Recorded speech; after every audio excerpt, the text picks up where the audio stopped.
A billionaire steps outside his office and finds a shivering little girl wrapped in his stolen jacket. Wait, that's not this story. This story begins with rain, with metal twisting, with a woman dying on a highway while the city moves past her like she's already gone. But she isn't gone, not yet. Because sometimes, the man who saves your life is the one wearing grease under his fingernails and carrying ghosts in his eyes. The dashboard lit up like a Christmas tree gone wrong. Red warnings, yellow cautions. That awful beeping that means your $200,000 Mercedes has decided tonight is the night it wants you dead.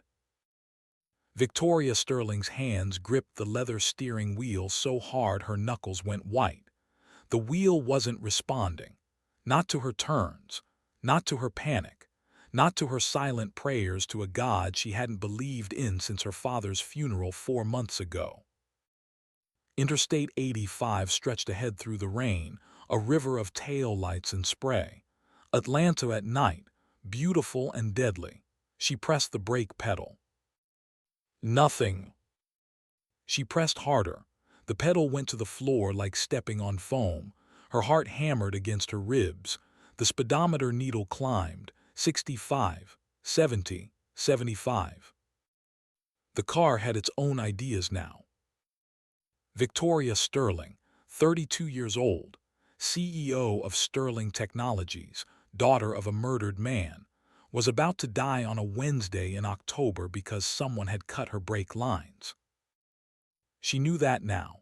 In the crystalline way you know things when death is seconds away. This wasn't mechanical failure.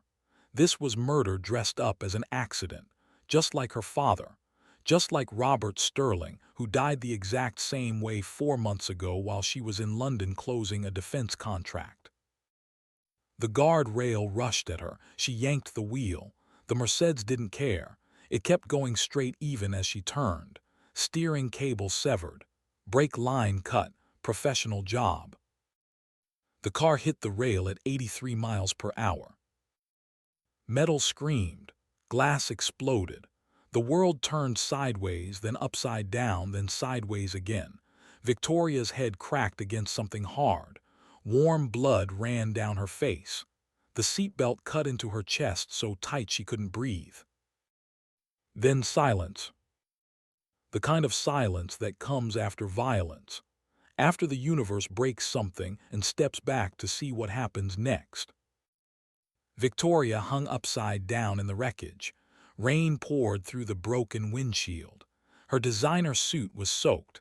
Blood dripped from her temple onto the crushed roof below her. She tried to move, couldn't, tried to breathe, barely could, tried to scream. Nothing came out but a whisper. Then she smelled it, gasoline. Somewhere in the twisted metal, fuel was leaking, pooling, waiting for a spark. She had maybe a minute, maybe less.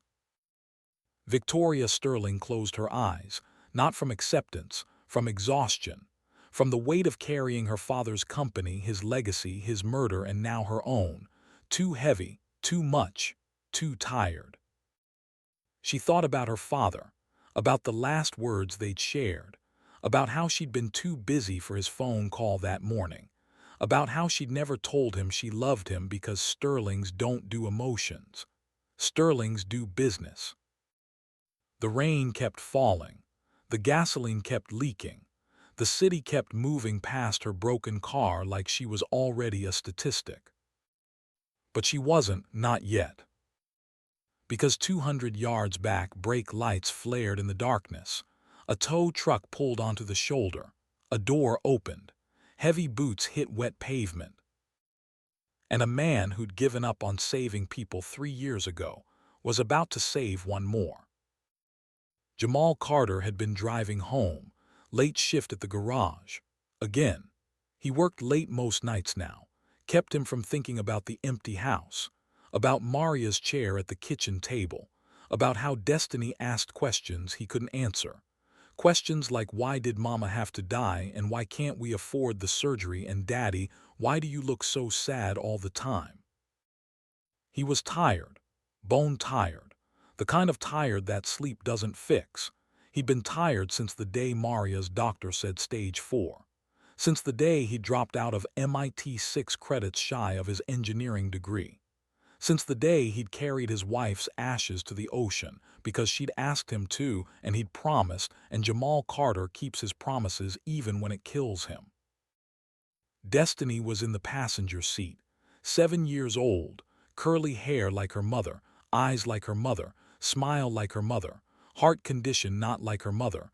That was all his genetics, his family history, his gift to his daughter, a heart that might stop working before she turned 10. The surgery cost $120,000. Jamal had $3,847.52. He was $116,000 short of keeping his daughter alive. "Daddy, what's that?" Destiny pointed at the guardrail ahead, at the broken metal, at the car lying on its side like a wounded animal. Jamal's foot hit the brake.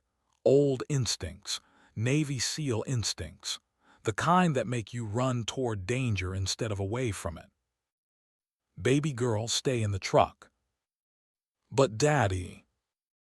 "Lock the doors, I'll be right back." He was already moving, 35 years old, 6'2", 210 pounds of muscle and scar tissue and regret. He ran like he'd been trained to run, fast, focused. Fear pushed down so deep it couldn't slow him. The Mercedes was modern, expensive, crumpled like a soda can. Rain hammered down. Jamal dropped to his knees beside the driver's side window. A woman hung upside down in the seatbelt. Blonde hair, business suit, blood on her face, eyes closed, not moving. Jamal's fingers went to her neck. Training kicked in. Check pulse. Check breathing. Check for immediate threats. Pulse weak but present. Breathing shallow. Threats: fuel leak, possible explosion, internal injuries. Time 30 seconds, maybe less. He looked at the door, crushed, jammed. No way to open it from outside. He looked at the windshield, shattered but still in the frame. He grabbed a piece of broken metal from the guard rail and hammered at the glass. Once, twice, third time it gave way. The smell of gasoline was stronger now. He could see it pooling under the engine block, reflecting street lights, beautiful and deadly. Jamal crawled through the windshield. Broken glass cut his hands. He didn't notice. Reached for the woman's seatbelt, jammed. Of course it was jammed. He pulled the tactical knife from his belt, the one he'd carried in Afghanistan, the one he'd carried in Yemen, the one he'd sworn he'd never use again after he left the teams.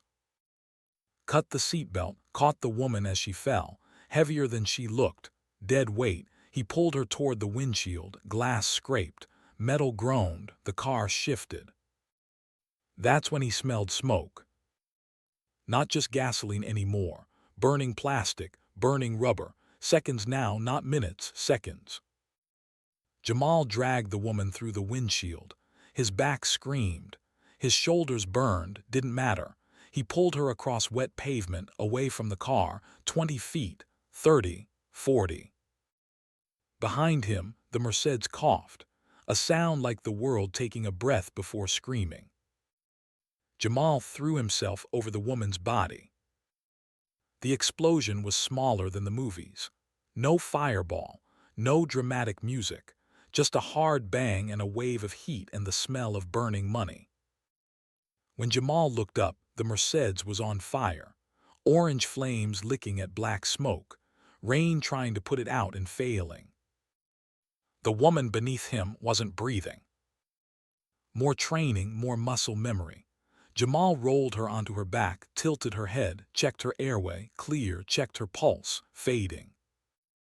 He started compressions, 30 of them, hard and fast, the way they'd taught him in combat medicine, the way he'd done it for teammates who didn't make it, the way he'd never had to do it for his wife because cancer doesn't kill you fast enough for CPR to matter. 15 compressions in, he heard Destiny screaming from the truck. She'd seen the explosion, seen her daddy disappear in smoke. He wanted to call out to her, tell her he was okay, but he couldn't stop, couldn't break rhythm. 30 compressions, breathe for her, 2 breaths, watch her chest rise, start again. 10 more compressions. The woman's eyes snapped open. Blue eyes, startling blue, like storm clouds over the ocean. She gasped, coughed, grabbed his arm so hard her nails drew blood. Jamal leaned back, let her breathe, let her panic, let her live. She stared at him.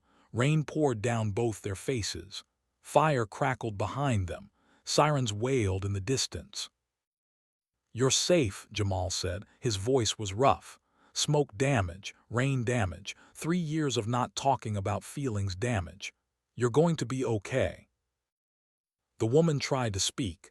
Couldn't, her eyes rolled back. She passed out again, but she was breathing now. That's what mattered. She was breathing. Jamal looked at her, really looked. This was someone important, someone with money, someone whose life mattered to people who mattered.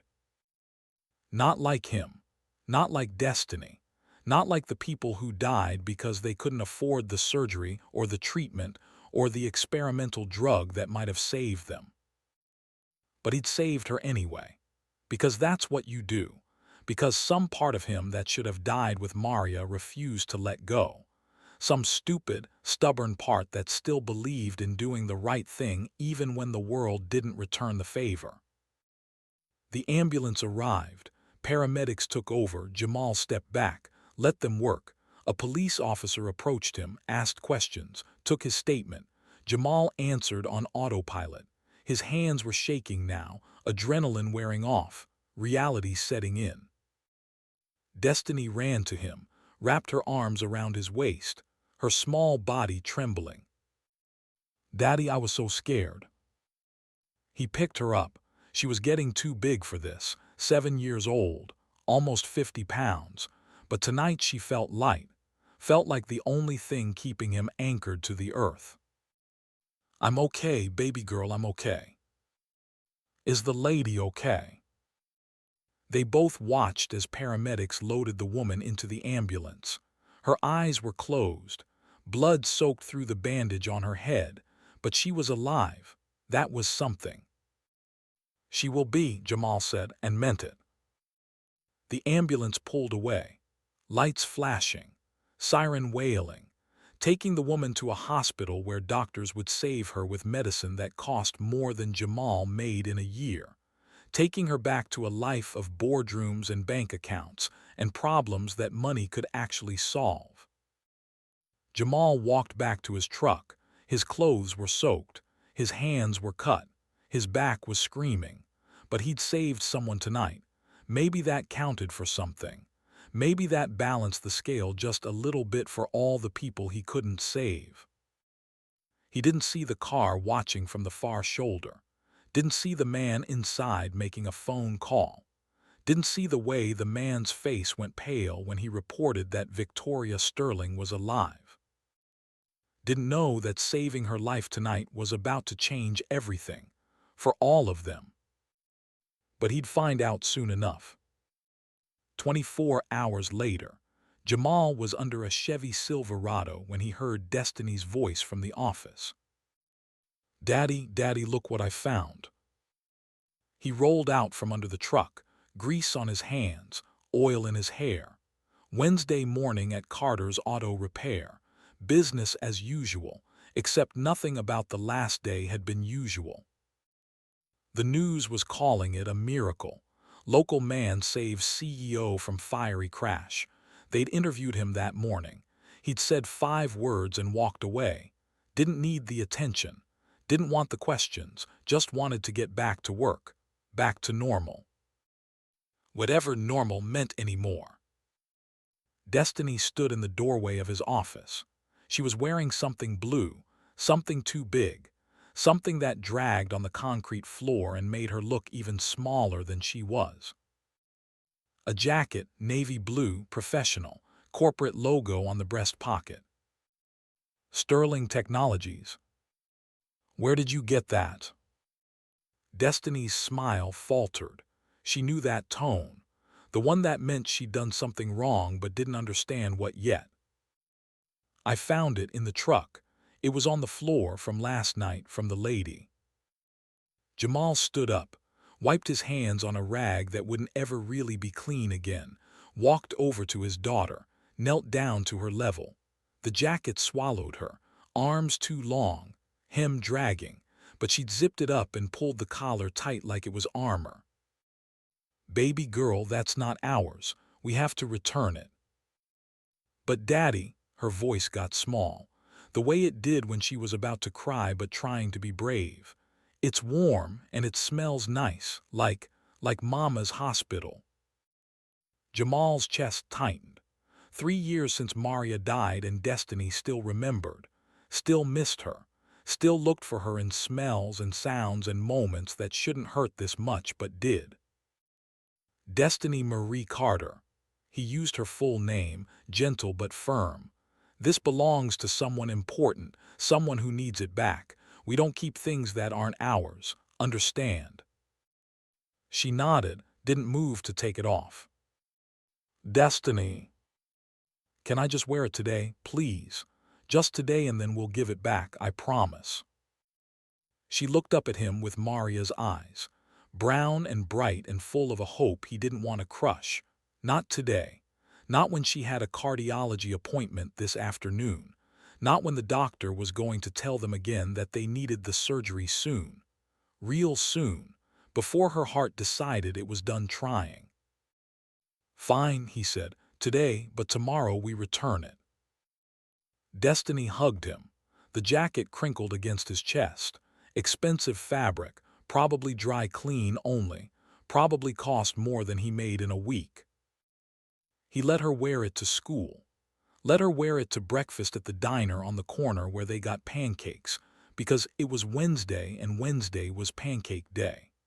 Let her wear it to the cardiologist's office where Dr. Patel looked at her charts and then looked at Jamal with that expression doctors have when the news is bad but they're trying to be professional about it. "Mr. Carter, we need to schedule the surgery within 6 months, preferably sooner." "How much sooner?" 3 months would be ideal." 3 months, 90 days. Jamal did the math in his head. He was saving $800 a month. In 3 months he'd have $2,400 more dollars, still $113,000 short. What happens if we wait longer than 6 months? Dr. Patel's expression got more careful. The risk of sudden cardiac arrest increases significantly. At Destiny's age, with her condition, waiting too long could be fatal. Fatal? Such a clean word for such a messy thing. For your daughter collapsing in the middle of gym class. For her heart just stopping while she's sleeping. For the universe taking away the only good thing you have left. "I'm working on it," Jamal said. "I'll get the money." He had no idea how, but he'd figure it out. Had to figure it out. Because the alternative wasn't an option. They left the doctor's office. Destiny was quiet in the truck. She knew. 7 years old, and she already knew that her life depended on numbers in a bank account, on insurance companies that said no, on a system that decided some people were worth saving and some people weren't. "Daddy." "Yeah, baby girl." "If I die, will I see Mama?" Jamal's hands tightened on the steering wheel. He couldn't breathe for a second, couldn't think. Just drove and tried not to let her see his face. "You're not going to die, Destiny, I promise you. I'm going to fix this." "But what if?" "No what ifs, I'm going to fix this." He didn't know how, but he'd made a promise, and Jamal Carter keeps his promises. The rest of the day blurred by. Oil changes, brake jobs, an engine replacement that should have taken 2 hours but took 5 because the bolts were rusted and the parts were wrong and nothing ever went smooth anymore. By 5 o'clock Jamal was exhausted. His back hurt from crawling under cars. His hands hurt from gripping tools. His heart hurt from math that didn't add up no matter how many times he tried. He was closing up the garage when he heard the sound of an expensive engine dying. Not dying naturally, dying because something was wrong, very wrong. Jamal walked to the street. A black Mercedes sat in the middle of the road, not the same one from last night. This one was older, classic, probably worth 100,000, maybe more. The driver's door opened. A woman got out, blonde hair, business suit, bandage on her forehead. Victoria Sterling. She looked around, saw his garage, saw him standing there in his grease-stained coveralls. Her face was cold, controlled, the kind of expression that came from years of board meetings and bad news. She walked toward him, heels clicking on pavement. Rain had started again, light drizzle she didn't seem to notice. "I need help." Not please, not thank you for last night. Not you saved my life, just I need help. "What's wrong with your car?" It stopped middle of the road. Jamal walked to the Mercedes, popped the hood, looked inside, fuel pump failure, electrical short in the ignition system, both problems, both deliberate. His gut went cold. "Ma'am, someone tampered with your car. This wasn't mechanical failure." Victoria's face didn't change, like she already knew, like she'd been expecting this. "Can you fix it?" "In 4 hours, but that's not the point. Someone's trying to kill you. This is the second time in 2 days. And you should call the police, get protection. This isn't an accident." Victoria looked at him, really looked. Her eyes were ice blue, sharp, calculating, the kind of eyes that read people like quarterly reports. "You're the man from last night, the one who pulled me from the car." "Yes, ma'am." "What's your name?" "Jamal Carter." "Thank you, Mr. Carter, for saving my life." The words were right. The tone was wrong, empty, like she was reading from a script she didn't believe in. Behind them, the garage door opened. Destiny came running out, still wearing the Sterling Technologies jacket. It flapped around her like wings. "Daddy, is that the lady, the one from the TV?" Victoria turned, saw the jacket, her expression changed, first surprise, then something else, something harder. "That's my jacket." Destiny stopped running, her smile disappeared. "Did you steal my jacket?" "No," Destiny's voice was small, scared. "I found it in Daddy's truck from when he saved you. I was going to give it back, I promise." Victoria looked at the little girl, at the jacket that cost $600 and meant nothing, at the child who wore it like it was the only warm thing in the world.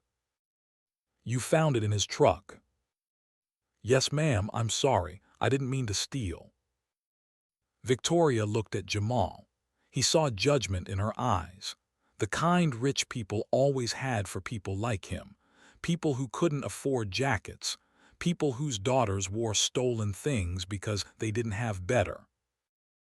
"I was planning to return it," Jamal said. His voice was level, controlled. "We've been busy." "Too busy to return stolen property." The words hit like a slap. Jamal felt his jaw tighten, felt the anger rise, pushed it down. He'd dealt with people like this before. Rich people who thought everyone else was beneath them, thought money made them better, thought their problems mattered more. "It's not stolen," he said. "It's borrowed. There's a difference." "Is there?"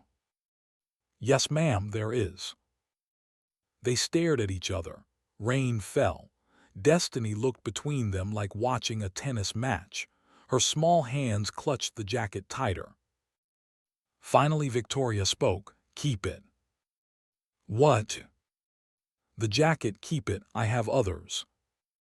She turned away, walked back toward her dead Mercedes, pulled out her phone, Started making calls, dismissing them, dismissing him, like they'd already stopped mattering. "Ma'am," Jamal called after her, "your car, you need it fixed." Victoria looked back. "Can you do it?" "Yes, ma'am, 4 hours, $2,500. "Fine, when will it be ready?" "Tomorrow morning. I'll have someone pick it up." She walked away, called for a rideshare, stood there in the rain waiting. Alone, her phone pressed to her ear, her face empty of anything real. Jamal watched her go, felt something strange in his chest. Not attraction, not sympathy exactly, something else. Recognition maybe. The way you recognize someone else standing at the edge of the same cliff you're standing on. Both of them trying not to fall. Both of them failing. Detective Marcus Barnes showed up Thursday morning while Jamal was finishing Victoria's Mercedes. 50 years old. Black. 3-piece suit. The kind of cop who'd made detective the hard way and wanted everyone to know it. "Mr. Carter." Jamal rolled out from under the car. "That's me." "Detective Barnes, Atlanta PD. I'd like to ask you some questions about the accident Tuesday night. I gave my statement at the scene. I know this is follow-up, won't take long." Barnes looked around the garage, at the tools, at the cars, at the photo on the wall of Jamal in navy dress blues. His eyes lingered on that photo a little too long. "You served?" "Yes, sir, 8 years. Marines. Navy SEALs." Barnes' eyebrows went up. "SEALs. That explains the fast response. Not many civilians run toward an exploding car." "Training sticks." "Apparently." Barnes pulled out a notepad. "Tell me about the car, Victoria Sterling's car. What did you see?" Jamal stood up, wiped his hands. Brake lines cut, steering cable severed, professional job, someone who knew what they were doing. "You could tell that in the dark, in the rain." "Yes, sir." "How?" Jamal hesitated. He'd been out of the teams for 8 years, out of that world. He didn't talk about what he knew, what he'd done, what he'd seen in places that didn't exist on maps. "Experience." Barnes studied him. "Experience with what, cars or sabotage?" "Both." They looked at each other. Barnes saw something in Jamal's eyes, something that made him nod slowly, understanding without words. "Her father died the same way. Robert Sterling, 4 months ago, brake failure. We ruled it an accident." "It wasn't an accident." "No, it wasn't." Barnes flipped pages in his notebook. "We're reopening the case. Murder investigation now. Federal involvement. This is bigger than a car crash." "How much bigger?" Barnes didn't answer directly.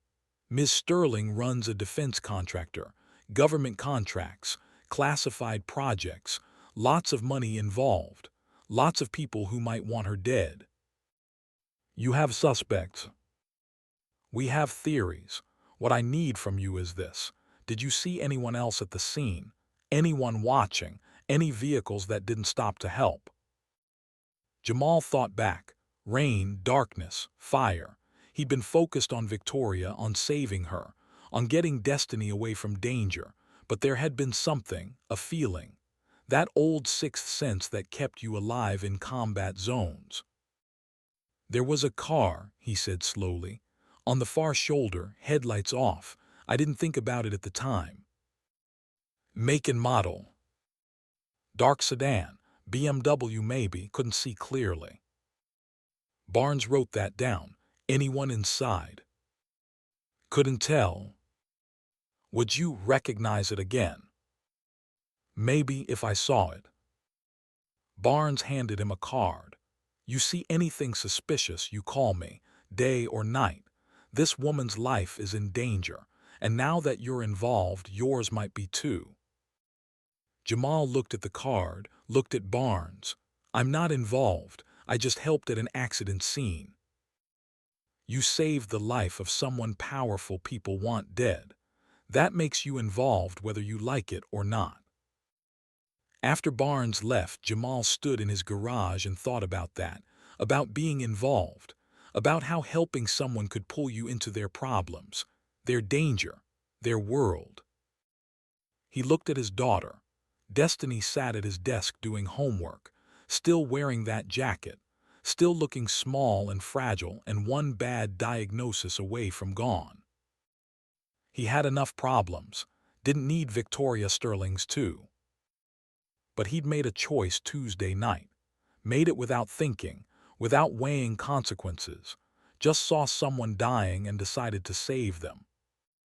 And Jamal Carter doesn't do things halfway. Victoria Sterling came back Friday afternoon, this time in a town car, driver waiting outside. She walked into the garage like she owned it, probably owned the whole block in her mind. People like her owned everything. Mr. Carter. Miss Sterling, your car's ready. Keys are at the desk. She didn't move toward the desk, just stood there looking at him like he was a problem she needed to solve. I have a proposition for you. Jamal put down his wrench, wiped his hands on a rag. I'm listening. I need a driver and a mechanic, someone who can ensure my vehicles aren't tampered with, someone I can trust. You don't know me. I know you saved my life. I know you're ex-military, Navy SEAL according to Detective Barnes. I know you have skills most civilians don't have. And I'm willing to pay $5,000 a week, 4 weeks temporary contract, $20,000 total. The number hit Jamal like a punch. $20,000, 1/6 of what he needed for Destiny's surgery, more money than he'd make in 6 months at the garage. Why me? Because whoever's trying to kill me has resources, connections. The only person I can trust is someone who has no reason to be loyal to anyone but themselves, someone outside my world. You think money buys loyalty? Victoria's smile was cold. Money buys everything, Mr. Carter. The question is, what's your price? Jamal looked at Destiny. She was watching them, those big brown eyes, Maria's eyes, full of hope and trust and the belief that Daddy could fix anything. $20,000 wouldn't fix everything, but it was a start. One condition, he said. My daughter comes with me. I don't leave her, ever. Victoria hesitated. A child. My daughter, 7 years old. She goes where I go. That's inconvenient. That's the deal. Take it or leave it. They stared at each other. Two people from different worlds, different lives, different definitions of what mattered, but both of them drowning in their own ways, both of them looking for a rope to grab. Fine, Victoria said. Your daughter comes, but she stays quiet, doesn't touch anything, doesn't get in the way. Deal. They shook hands. Her palm was soft, manicured, his was rough, scarred. The handshake lasted exactly 2 seconds, professional, meaningless, just sealing a transaction. But Jamal felt something in that moment. A shift, like standing on a beach and feeling the tide change, not sure if it's going to carry you home or drag you under. Just knowing things were about to get different.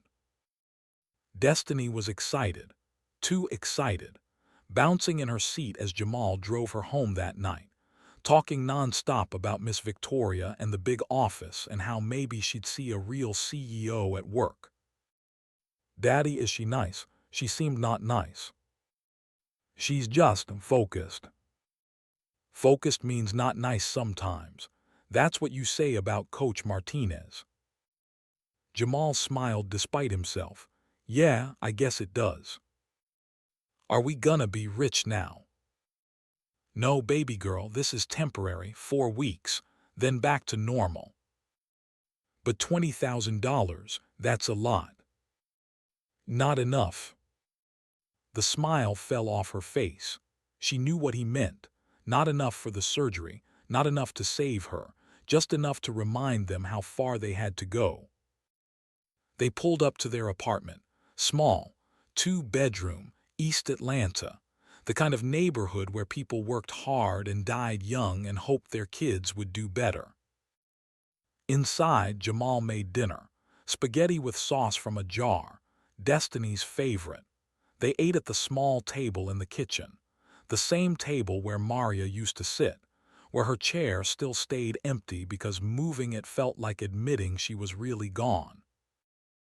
After dinner, Destiny helped with dishes, then homework, then a bath, the whole routine they'd built since Maria died, the rhythm that kept them both from falling apart.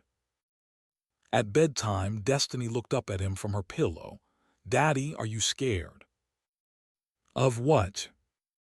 "Of working for Miss Victoria, of the bad people trying to hurt her. Detective Barnes said you might be in danger too." Jamal sat on the edge of her bed, stroked her hair, still damp from the bath, still smelling like kids' shampoo and innocence. "I've been in danger before, baby girl. I know how to handle it. But what if something happens to you? Then I'd have nobody."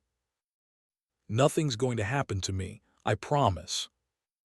"You promised Mama wouldn't die too, but she did." The words cut deeper than they should, because she was right. He had promised, had stood by Maria's hospital bed and sworn she'd beat it, that the chemo would work, that the experimental treatment would be worth bankrupting themselves for, that love and faith and determination would be enough. They weren't. Destiny, some promises are about things we can control, some are about things we can't. Mama dying was something I couldn't control, but keeping myself safe, that I can control, and I will, for you. She nodded, didn't look convinced, just closed her eyes and let him kiss her forehead. "Sweet dreams, baby girl." "Night, Daddy, I love you." "I love you too, more than anything." He turned off the light, left her door cracked, walked to his own room, didn't turn on the light there either, just sat on the edge of his bed in the darkness and looked at the photo on his nightstand. Maria, smiling, healthy, before the cancer, before the hospitals, before the day Jamal had to choose between his degree and her life. He'd chosen her, would choose her again every time, no regrets. But sometimes, in moments like this, he wondered what would have happened if he'd stayed at MIT, if he'd finished that engineering degree, if he'd taken the job offers that came after the SEALs, big companies, defense contractors, six-figure salaries. Maybe then he'd have the money for Destiny's surgery. Maybe then saving his daughter wouldn't require saving a woman who looked at him like he was help to be hired and dismissed. But he hadn't. He'd chosen love over money, family over career, and now he was paying for it. They both were. Jamal lay back on the bed, didn't bother undressing, just stared at the ceiling and listened to Atlanta outside his window. Cars, sirens, music, the sound of a city that didn't care if you lived or died. He thought about Victoria Sterling, about Detective Barnes' warning, about getting involved in something bigger than a car accident. He should walk away, take his $3,000 and stay in his lane, fix cars, raise his daughter, hope for a miracle. But $20,000 wasn't nothing, and Jamal Carter was running out of time to save the only thing that mattered. So he'd take the job, drive the rich woman around, keep her alive for 4 weeks, take the money and use it to keep Destiny alive a little longer. Simple transaction, that's all it was. He told himself that until he almost believed it. Monday morning arrived too fast. Jamal picked up Victoria at 8 a.m. sharp. Her address was in Buckhead, the rich part of Atlanta, Where houses had gates and lawns had gardeners and problems got solved with phone calls to expensive lawyers. Victoria's house wasn't a house. It was a statement, glass and steel, modern architecture, the kind of place that looked cold even in summer. She came out wearing another suit. Black this time, hair perfect, makeup perfect, everything perfect except the bandage still on her forehead from Tuesday night. She got in the back seat. Destiny was in the middle seat, still wearing that jacket. Victoria noticed, didn't comment. Sterling Technologies headquarters, Midtown. Yes, ma'am. They drove in silence. Victoria worked on her laptop. Destiny did a puzzle book. Jamal drove and watched everything, every car, every motorcycle, every dark sedan that might be following them. Old habits that kept you alive when everyone wanted you dead. Downtown Atlanta rose ahead. Glass towers, morning traffic, the city waking up and deciding who got to be successful today. Sterling Technologies was on the 20th floor of a building that probably cost more than Jamal would make in his lifetime. He pulled up to the front entrance. Victoria got out. Wait here, I have meetings until noon. Then I'll need you to drive me to lunch with board members. Yes, ma'am. She walked away, heels clicking. Phone already pressed to her ear. Not a thank you, not a goodbye, just orders and expectations. Destiny watched her go. She's lonely. What makes you say that? Nobody talks to her. Nobody walks with her. She's all by herself. She's busy, baby girl. Important people are always busy. Being busy isn't the same as having friends.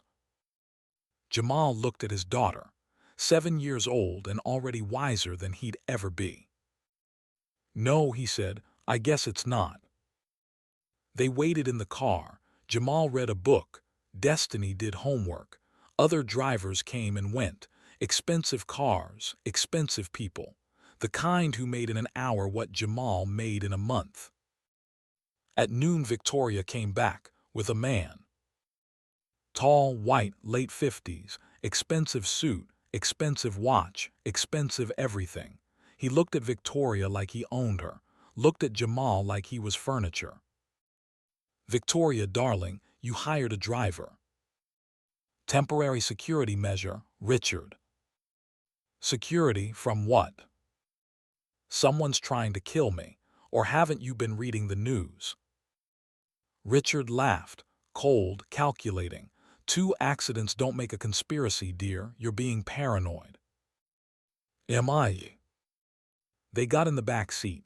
Richard sat too close to Victoria, possessive, unwanted. Jamal saw her shift away, subtle, practiced, like she'd been doing it for years.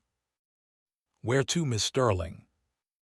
The Capitol Grill, lunch meeting with the board. Jamal drove. Richard kept talking about the company, about stock prices, about a vote coming up, about how Victoria needed to step down. Let someone with experience take over, someone stable. Someone like him. Victoria's face stayed empty, professional, but Jamal saw her hands, clenched in her lap, knuckles white, tension in every line of her body. They arrived at the restaurant. Jamal parked. Richard got out, turned back to Victoria. Think about what I said. Stepping down would be best for everyone. I'll think about it. Richard walked into the restaurant. Victoria sat in the back seat. Didn't move, didn't speak, just stared at nothing. Ms. Sterling.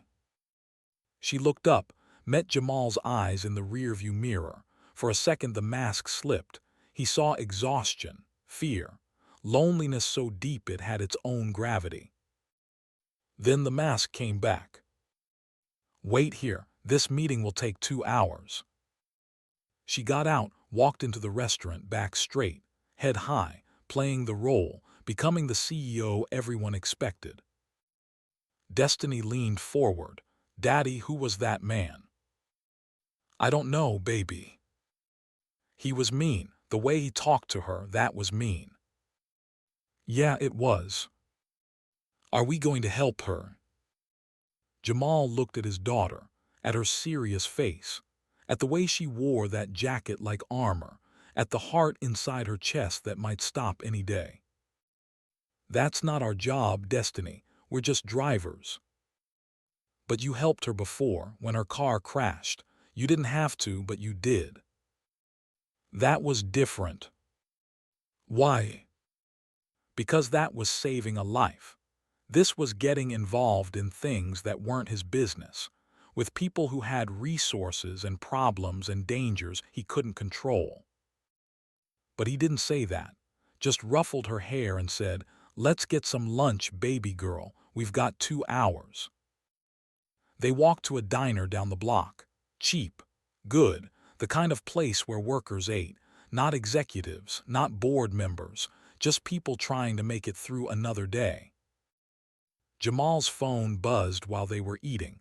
Unknown number. He almost didn't answer, but old instincts said answer everything. Know everything. Information keeps you alive. Mr. Carter. Speaking. This is Detective Barnes. We need to talk. About Victoria Sterling. About what you've gotten yourself into. I'm just her driver. No, Mr. Carter, you're not. You're the only person standing between her and whoever wants her dead. And I need you to understand something. These people, they don't stop. They don't negotiate. They remove obstacles. And you just became an obstacle. The line went dead. Jamal sat there with his phone in his hand, with his daughter eating pancakes across from him, with $20,000 that suddenly didn't seem like enough money. Not for this. Not for whatever was coming. But he'd made a deal, shaken hands, made a promise, and Jamal Carter keeps his promises. Even the ones that might kill him. 2 weeks passed like water over stones. Smooth, unremarkable, Jamal drove Victoria to meetings, to lunches, to her office and home again. Destiny came along, did homework in the car, drew pictures, made friends with Victoria's assistant, a woman named Keisha who actually smiled and said please and thank you. Victoria stayed professional, never cruel but never warm, never anything real. She spoke to Jamal in complete sentences that communicated exactly what she needed and nothing more. He was help, hired muscle, part of the scenery. But something was changing with Destiny. Slowly, carefully, the way you win over a feral cat, with patience and refusing to acknowledge when you're being ignored. Miss Victoria, I made you a picture. Victoria would look at whatever crayon drawing Destiny offered, would say, "That's very nice," in that empty voice, would go back to her laptop. But she kept the pictures. Jamal saw them later, pinned to a board behind Victoria's desk when he picked her up one evening, every single one. A little girl's artwork in a CEO's space, colors in a world of gray. On day 15, Victoria asked Destiny a question. They were waiting in traffic, Victoria working, Destiny reading. "What are you reading?" Destiny looked up, surprised, suspicious, like waiting for the trap. "Charlotte's Web. I read that when I was young." "Did you cry?" "When Charlotte died, yes, I did." "Me too, even though I knew it was coming." They looked at each other, 7 years old and 32, different worlds, different lives, but connected by a spider who saved a pig with words. Victoria went back to her laptop, but something had shifted. A wall had gotten 1 brick smaller, 1 inch of space where before there was none. Jamal watched it happen, watched Destiny do what he couldn't, make Victoria human. The call came on Thursday afternoon, week 3.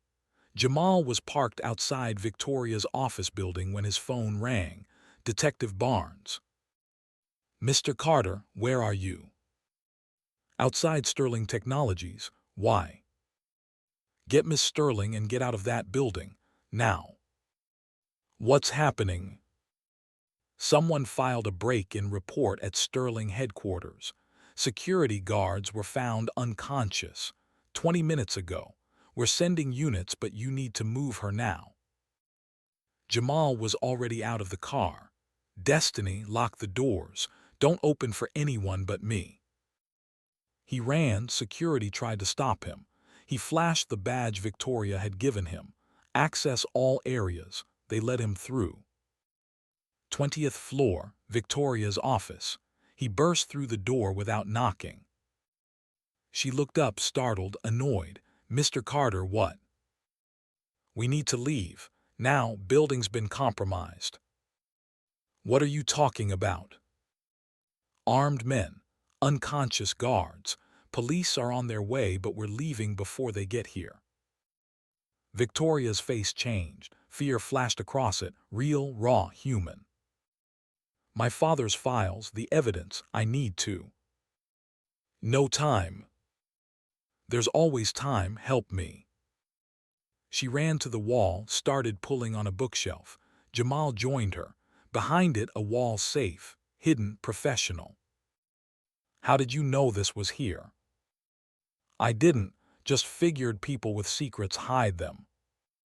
Victoria punched in a code. The safe opened. Inside, documents, USB drives, a letter in handwriting Jamal recognized from the photos around Victoria's office. Robert Sterling's handwriting. Grab everything. They did, stuffed it in Victoria's briefcase, ran for the door. That's when Jamal heard it, footsteps, running, multiple people coming from the stairwell. Fire exit, other side. They ran, Victoria in heels, Jamal ahead of her, clearing corners, checking sight lines, SEAL training kicking in like muscle memory. Behind them, men burst through the stairwell door, shouting, heavy boots, not security, professional. Jamal and Victoria hit the fire exit, started down, 15 floors, 14, 13. Above them the door crashed open, more shouting, closer now. 10 floors, 9, 8. Victoria stumbled, her heel caught on something. She went down hard. Jamal caught her before she hit the landing. You okay? My ankle, I can't run. Then I'll carry you. He didn't wait for permission, just scooped her up. Briefcase and all, kept moving, his back screamed, his lungs burned, but he'd carried wounded teammates through worse. Through mountains in Afghanistan, through mud in Yemen, through hell itself to get them home. This was just stairs. 5 floors, 4, 3. The men were gaining. Jamal could hear them, could smell them. That particular mix of gun, oil, and adrenaline and purpose that meant professionals on a job. 2 floors, 1. Ground level. Jamal kicked open the door, ran through the lobby. Security was chaos, people screaming, guards down, blood on marble floors. He didn't stop, didn't slow, just ran to his truck, Victoria in his arms, Destiny screaming his name. He put Victoria in the back seat. Destiny grabbed her hand, squeezed tight. It's okay, Miss Victoria. Daddy's got us. Daddy always gets us. Jamal got in, started the engine. Tires screamed. They pulled away as men burst through the building entrance. One of them raised a gun. Jamal yanked the wheel, the shot missed. Glass somewhere behind them shattered. Destiny screamed. Victoria pulled her down, covered her with her own body, protecting her. They drove fast, random turns, evasive driving the way they'd taught him, the way that kept you alive when people were shooting. 5 minutes later, they were across town. 10 minutes later, they were in East Atlanta. 15 minutes later, they were in Jamal's apartment building. Safe. For now. Inside the apartment, Victoria sat on Jamal's couch. Her suit was torn. Her ankle was swollen. Her hands were shaking. Destiny brought her ice, wrapped in a kitchen towel, for your ankle like Daddy does when I fall. Victoria took it. Thank you. Are you okay? I think so. Were those bad men trying to hurt you? Yes. Daddy won't let them. He's good at keeping people safe. Victoria looked at Jamal. He stood at the window, scanning the street below, making sure no one had followed. His shoulders were tense. His hands were fists, still in combat mode. Your daughter, Victoria said. You protected her first. When that man shot at us, you made sure she was safe. Of course I did. She's my daughter. Most people would have protected me. I'm the one paying.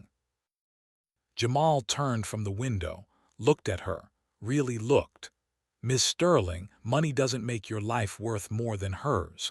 Money doesn't make you more important.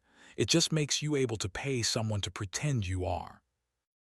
The words hung in the air, harsh, true, the kind of truth people like Victoria never heard. She looked at the ice on her ankle, at Destiny sitting beside her, at the apartment that was smaller than her bathroom, at a life so different from hers they might as well be from different planets. You're right, she said quietly. Money doesn't make me more important, but it makes me a target. And now you and your daughter are targets too, because of me, because I hired you. We'll figure it out. How? We look at what's in that briefcase. We find out who's trying to kill you. We stop them. Just like that. Just like that. Victoria smiled, small, sad, real. You make it sound simple. It is simple, not easy, but simple. Someone wants you dead. We find out who. We give the evidence to the police. They arrest them. Problem solved. You forgot the part where they kill us first. I didn't forget it. I just don't plan on letting it happen. Destiny yawned. Big, loud. Her 7-year-old body finally catching up with the adrenaline crash. Baby girl, you need to sleep. But what about? Adults will handle it, you sleep. He carried her to her room, tucked her in. She was asleep before he turned off the light. Exhaustion and trust. The belief that Daddy would fix everything. He wished he had that much faith in himself. Back in the living room, Victoria had opened the briefcase. Documents spread across his coffee table. USB drives lined up. The letter from her father in her hands. She was crying. Not loud, not dramatic, just tears running down her face while she read her dead father's words. Jamal sat down, didn't speak, just sat there while she cried, while she read, while she broke down in ways she probably never had before. Finally she looked up. Her makeup was ruined, her hair was a mess, her perfect facade was gone. She looked human. He knew, she whispered. My father, he knew they were going to kill him. He wrote this letter, left evidence, tried to protect me. And I was too busy in London closing a deal to answer his last phone call. That's not your fault. Isn't it? I chose work over him, money over family, success over the people who mattered. You didn't know. I should have seen it, should have been there. Jamal understood that. The guilt, the what-ifs, the way you replay every decision and wonder if different choices would have saved them. He'd felt that for 3 years, since Maria died. Should have, could have, would have. The ghosts that kept you company at 3 a.m. when sleep wouldn't come. What does the letter say? Victoria handed it to him, her father's handwriting, strong, clear, the writing of a man who knew his time was running out. My dearest Victoria, if you're reading this, I'm gone. The brakes failed, just like they planned, just like I knew they would. Richard Thornhill has been embezzling from the company, $67 million over 3 years, offshore accounts, false invoices, money laundering through defense contracts. I confronted him. That was my mistake. I should have gone to the FBI first, but I wanted to give him a chance to explain, to make it right. He chose murder instead. The evidence is on the USB drives. Everything you need to prove it. Take it to the FBI. Agent Michaels at the Atlanta field office.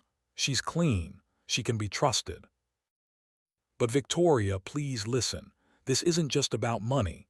The contracts Thornhill has been bleeding are classified, defense projects. If the wrong people get that technology, people will die, not just us. Thousands. You have to stop him. Not for me, not for the company, for everyone who's counting on us to do the right thing. I love you. I'm proud of you.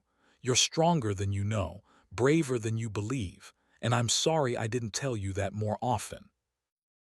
Be safe, be smart, and trust no one except the man who saves you when I can't. Your father always.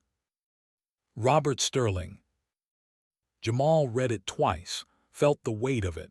$67 million, defense contracts, technology that could kill thousands.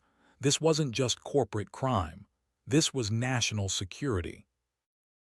We need to call Detective Barnes. Get this to the FBI.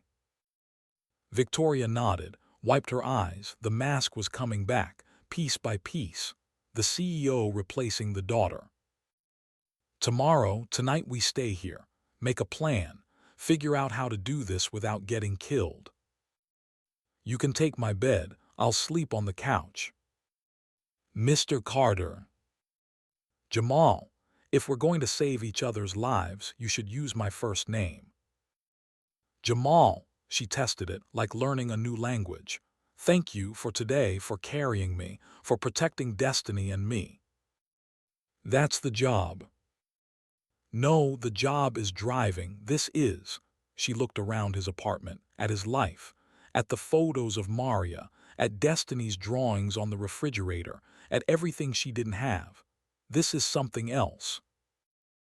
They sat there, two people from different worlds, brought together by violence and chance, and a 7-year-old girl who believed good people won.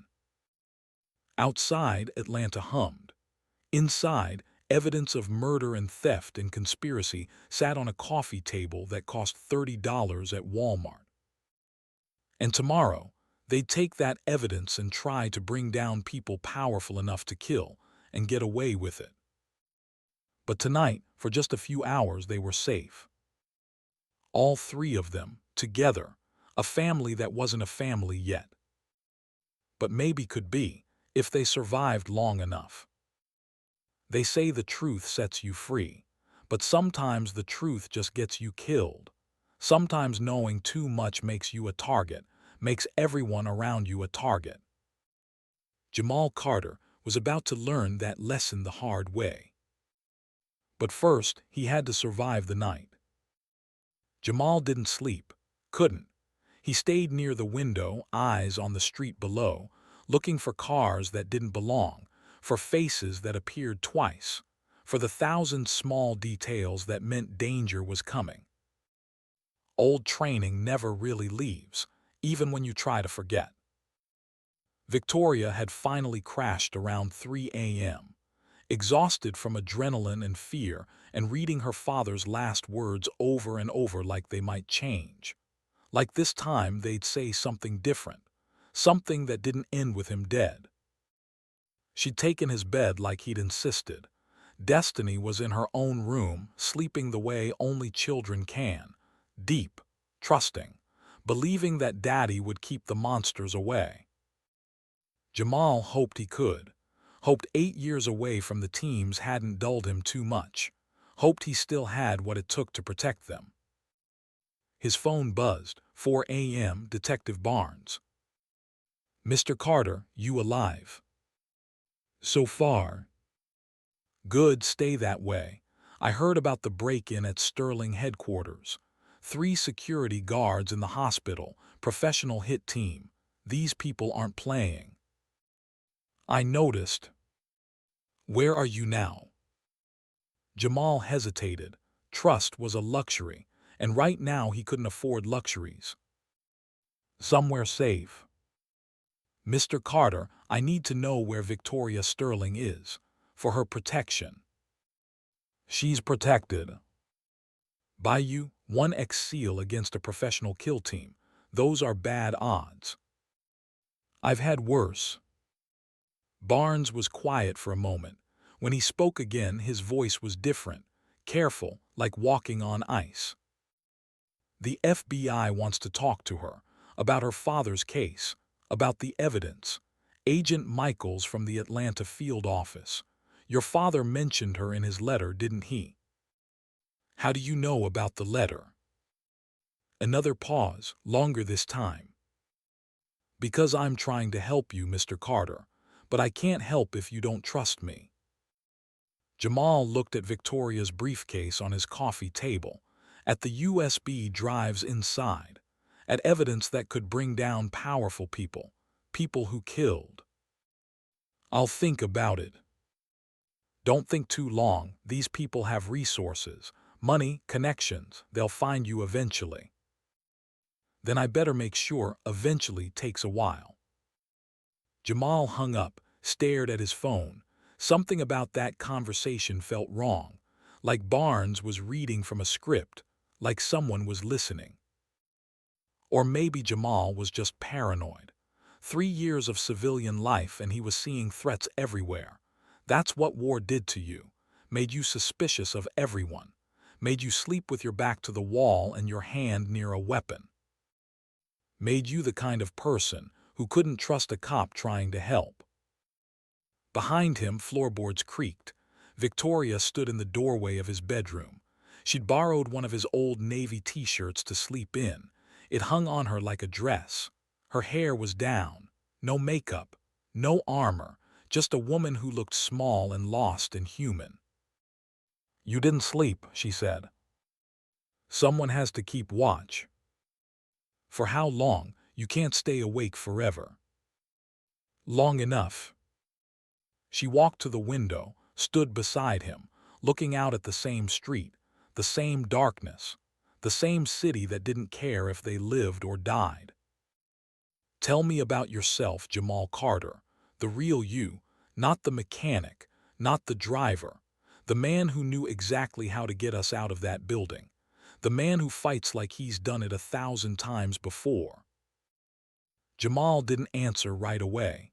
His past wasn't something he talked about, wasn't something he shared.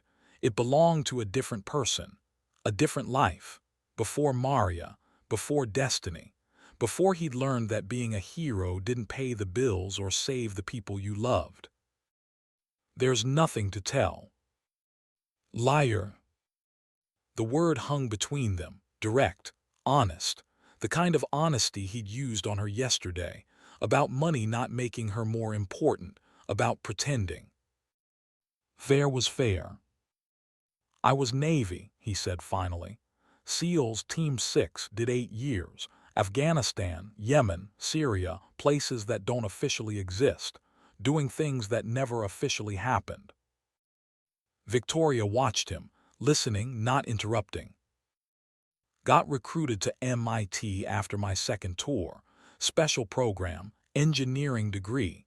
They wanted military minds who could think different, build different. I was going to change the world. Design weapons systems, defense technology, make 6 figures before 30. What happened?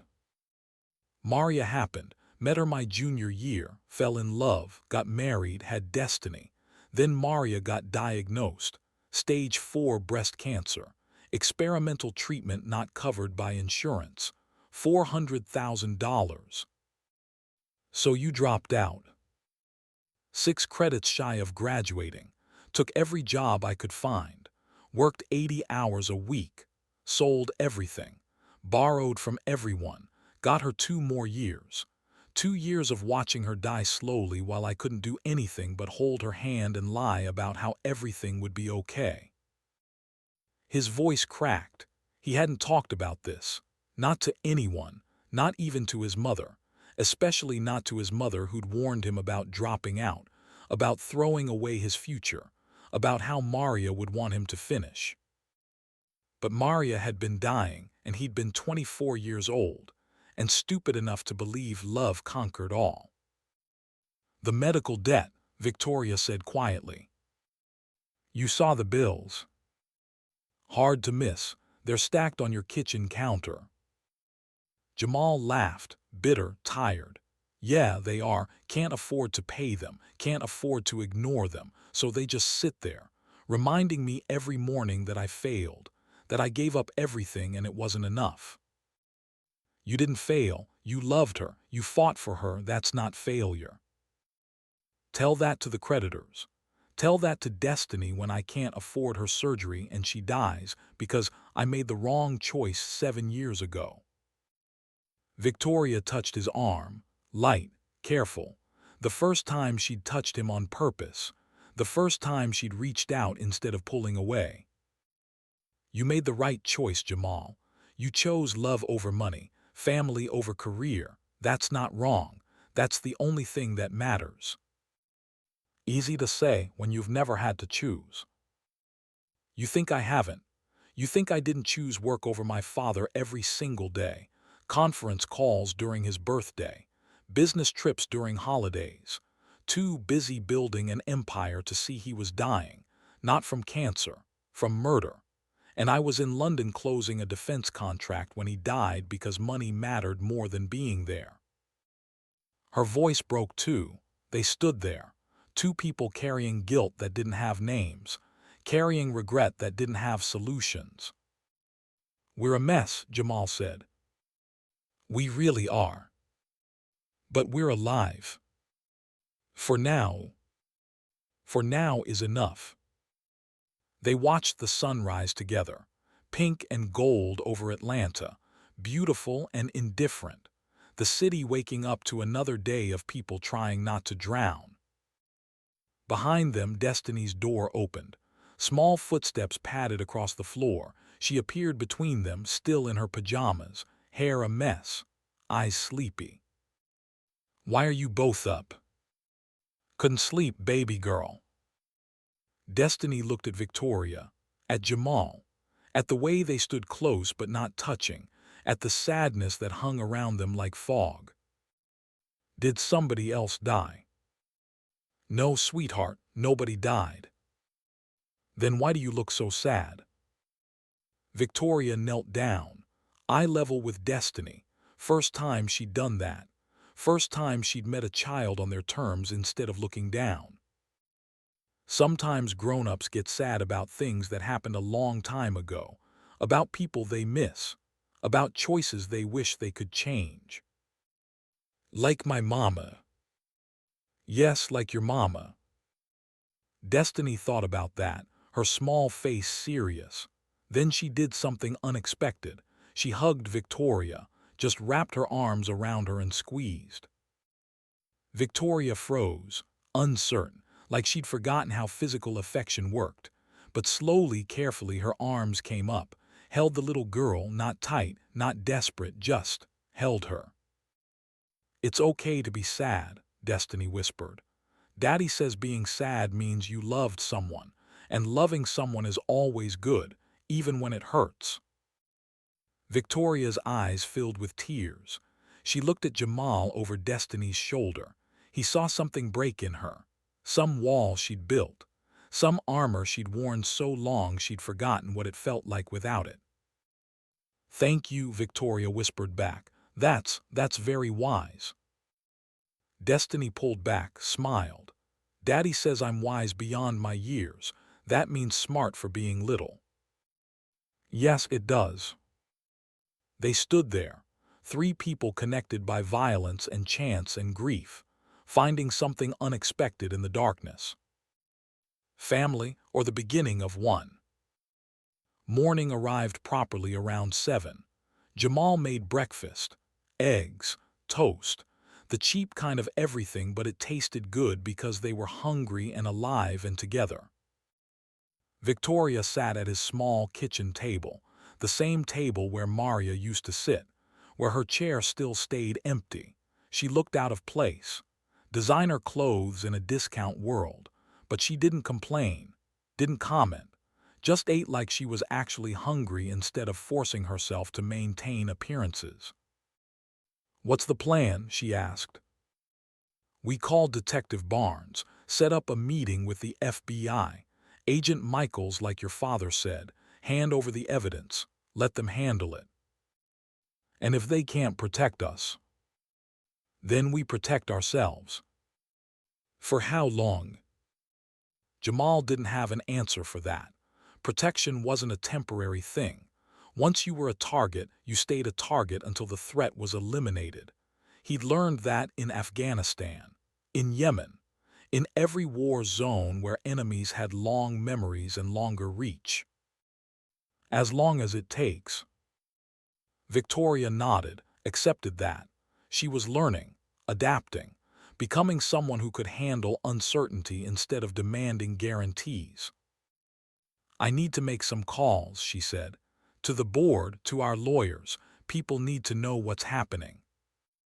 "No calls, not from here. They can trace them, find us." "Then what do I do? Just hide, let Thornhill win." "We regroup, we plan, we wait for the right moment. Going in unprepared gets us killed." "I'm tired of waiting, tired of being afraid, tired of running." Jamal understood that. The exhaustion that came from constant vigilance, from never feeling safe, from carrying the weight of keeping people alive. "I know, but rushing gets us dead. And I promised Destiny I'd come back. I keep my promises." He looked at his daughter. She'd finished eating, was now drawing at the table, content in the way children can be, finding joy in crayons while adults plan how to survive. "Okay," Victoria said. "We do it your way, but Jamal, I need you to understand something. These people killed my father. They're bleeding my company dry, selling defense technology to whoever pays the most. If we don't stop them, people will die, not just us, thousands, maybe more. Then we'll stop them, but we do it smart, we do it right, we do it so we all survive." Victoria smiled, small, sad, real. "You make it sound possible." "It is possible, just not easy. Nothing worth doing is." The next few hours blurred together. Jamal called Detective Barnes, arranged a meeting, neutral location, public, safety in crowds. Barnes agreed, seemed eager, maybe too eager, but they didn't have many options. Victoria spent the time going through the evidence. Documents, bank records, emails, transaction histories, everything her father had compiled, everything that proved Richard Thornhill was a thief, a murderer, a traitor. Destiny sat with her, quiet, watching, occasionally asking questions. "What are you looking at, Miss Victoria?" "Papers, business things." "Are they important?" "Very important." "More important than people." Victoria stopped, looked at the little girl, at her serious face, at the wisdom that shouldn't exist in someone so young. "No," Victoria said, "not more important than people, but important enough to save people. Does that make sense?" "I think so, like Daddy working extra to pay for my surgery. The work isn't more important than me, but it helps me, so it matters." "Exactly like that." Destiny smiled, went back to her drawing. Victoria watched her for a moment, then looked at Jamal. "She's special." "Yeah, she is." "You're lucky to have her, to have had Maria, to have loved and been loved like that. Don't you have that, someone who loves you?" Victoria laughed, empty, hollow. "I have employees, board members, business associates, people who want things from me, people who pretend to care because it benefits them. But love, real love, no, I don't have that." "What about your mother?" "Died when I was 12, cancer. My father raised me, taught me business. taught me how to be successful, how to win. But he never taught me how to connect, how to be human. He was too busy building an empire to notice his daughter needed more than money. She said it without self-pity, just stating facts, like reading a quarterly report, but Jamal heard the pain underneath, the loneliness, the same emptiness he'd felt after Maria died. "It's not too late," he said. "For what?" "To learn to connect, to be human." Victoria looked at him, then at Destiny, at the little girl who'd somehow wormed her way past Victoria's defenses, who'd made her feel something besides anger and grief and duty. "Maybe," Victoria said, "if we survive this." "We'll survive." "You sound certain." "I am, because we have something Thornhill doesn't." "What's that?" "A reason to live. He's fighting for money, for power, for ego. We're fighting for family, for justice, for people we love. That makes us stronger, makes us willing to do whatever it takes."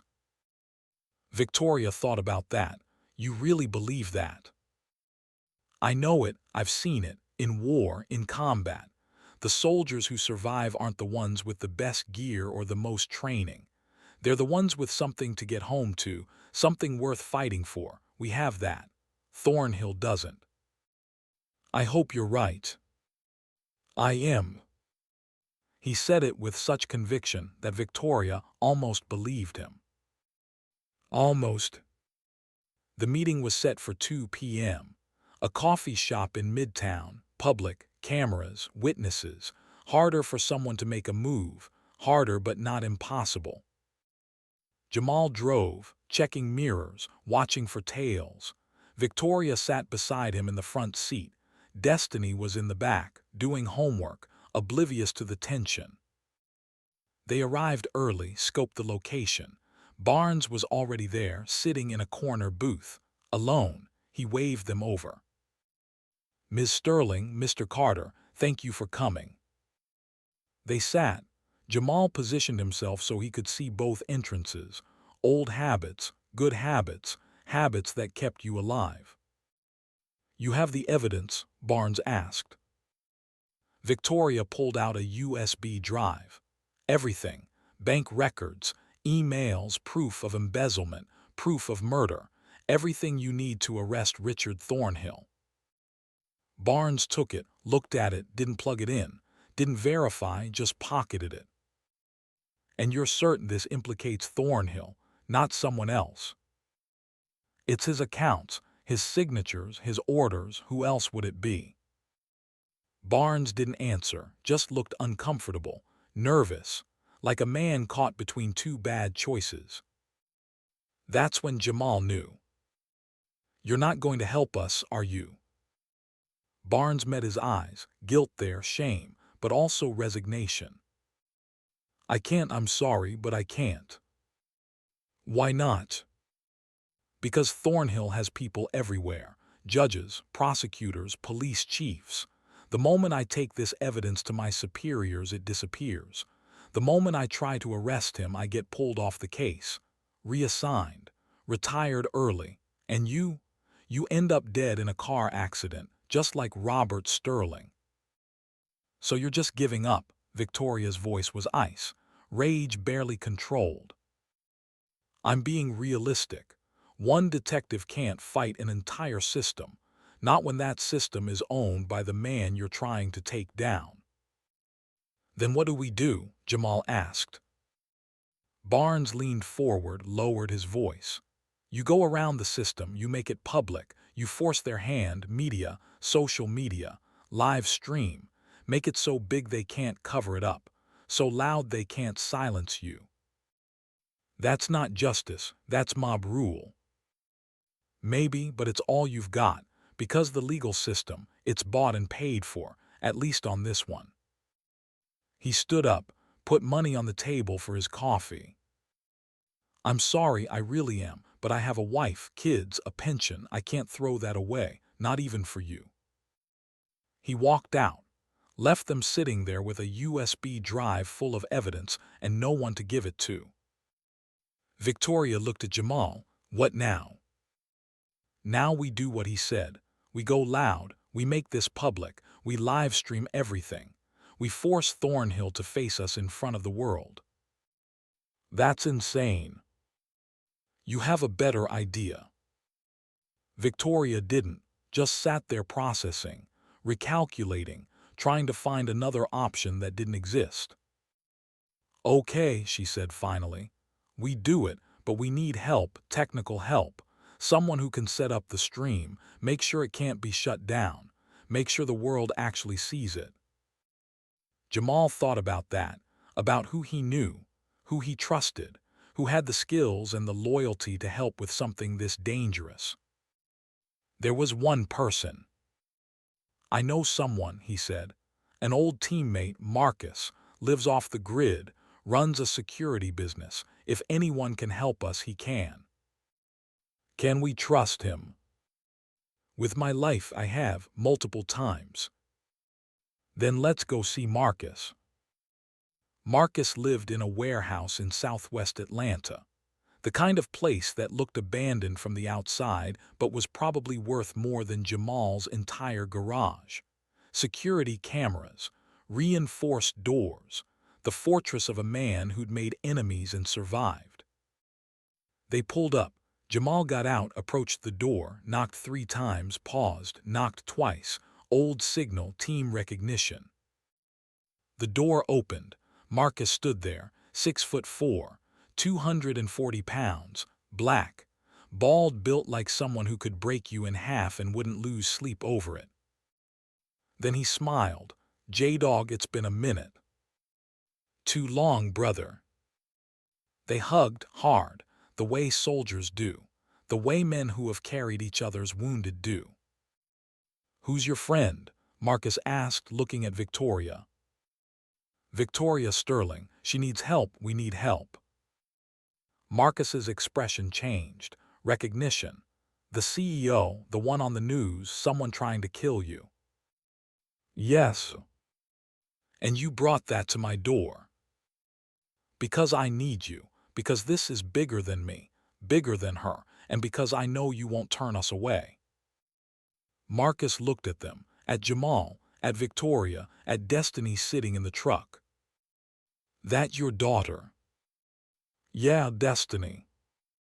She's safe out there. For now. Bring her in, all of you, let's talk. Inside the warehouse was something else. Not abandoned, not even close.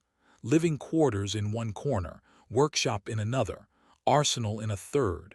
Everything a former SEAL might need to survive the apocalypse. Destiny's eyes went wide. Daddy, this place is cool. Marcus laughed. Kids got taste. What's your name, little one? Destiny Marie Carter, I'm 7. Daddy says you're a hero like him. Your daddy's the hero. I just follow orders. That's not what he says. He says you saved his life. In Afghanistan, Jamal supplied. Yeah, there. Marcus knelt down, eye level with her. Your daddy ever tell you what happened? No, he doesn't talk about the war much. That's because he's humble, but I'll tell you. We were pinned down, 4 of us, 20 of them. Your daddy carried me 3 miles with a bullet in his leg, didn't stop, didn't quit, just kept moving until we got to the extraction point. That's your daddy. That's the man you got. Destiny hugged Jamal, proud, scared, understanding for the first time maybe what he'd been before he became daddy. Okay, Marcus said, standing up. Tell me what you need, all of it, no bullshit. Jamal explained everything. The accidents, the evidence, Thornhill, the corruption, the plan to go public. Marcus listened, didn't interrupt, just took it all in, processing, planning. You're going to need more than a live stream, he said when Jamal finished. You're going to need protection, backup, an escape route if things go sideways. Can you help with that? I can, but Jay, you need to understand what you're asking. These people, They play for keeps. They'll come here, they'll find this place. They'll try to end you, all of you. I know. And you're still doing this. Don't have a choice. Marcus looked at Victoria. What about you? You ready for this? Really ready? Because once you start, there's no backing down, no changing your mind. You're all in until it's over. Victoria met his eyes. No flinching, no hesitation. They killed my father. They're destroying his company. They're selling weapons to enemies of this country. I'm not backing down. I'm ending this. Marcus smiled, approval, respect. Okay then, let's end it. The next 12 hours were preparation. Marcus had equipment, military grade, the kind you can't buy legally but former SEALs somehow always have. Cameras with encrypted feeds, streaming equipment that couldn't be jammed, backup systems, redundancies, triple failsafes in case someone tried to shut them down. He worked while talking, explaining his setup. 3 separate feeds, different platforms, different servers, different continents. They'd have to shut down the entire internet to stop this. And even then, we've got local recording, USB backups, everything. How long will it take? Victoria asked. To set up, 4 hours to make it bulletproof, forever, but 4 hours gets us good enough. Good enough has to be enough. Marcus looked at her, really looked. You sure about this? Really sure? Because once you start, there's no taking it back. Your face, your company, your life, all of it public. Forever, people will hate you, call you a liar, say you faked it for attention. That's what happens when you expose the powerful. They turn the mob against you. Let them hate me, as long as they see the truth. Spoken like someone who's never been hated by millions. I've been hated by board members, by competitors, by people who wanted my father's company. This is just more of the same, bigger scale, same game. Marcus smiled, approval, respect. Okay then, let's give them a show. Where are we doing this? Jamal asked. Sterling Technologies, Victoria said. I'm calling an emergency board meeting tomorrow morning, 5 a.m. I'm presenting the evidence to the board, live, in front of the world. That's the last place they'll expect, Jamal said. They'll think we're hiding, running, not walking into their headquarters. Exactly, we use that. Surprise is an advantage. Marcus nodded. Bold, stupid, but bold, I like it. They worked through the night, planning, prepping, going through scenarios. What if Thornhill doesn't show? Marcus had an answer. We send him a personal invitation. Make it clear we have evidence. Make him think he can negotiate. Make him show up so we can take him down publicly. What if he brings security? Jamal had an answer. We have Marcus. We have police on standby. We make sure any violence happens on camera. Let the world see what these people are willing to do. What if the board sides with him? Victoria had an answer. They can't. Not when the evidence is public. Not when the world is watching. They'll turn on him to save themselves.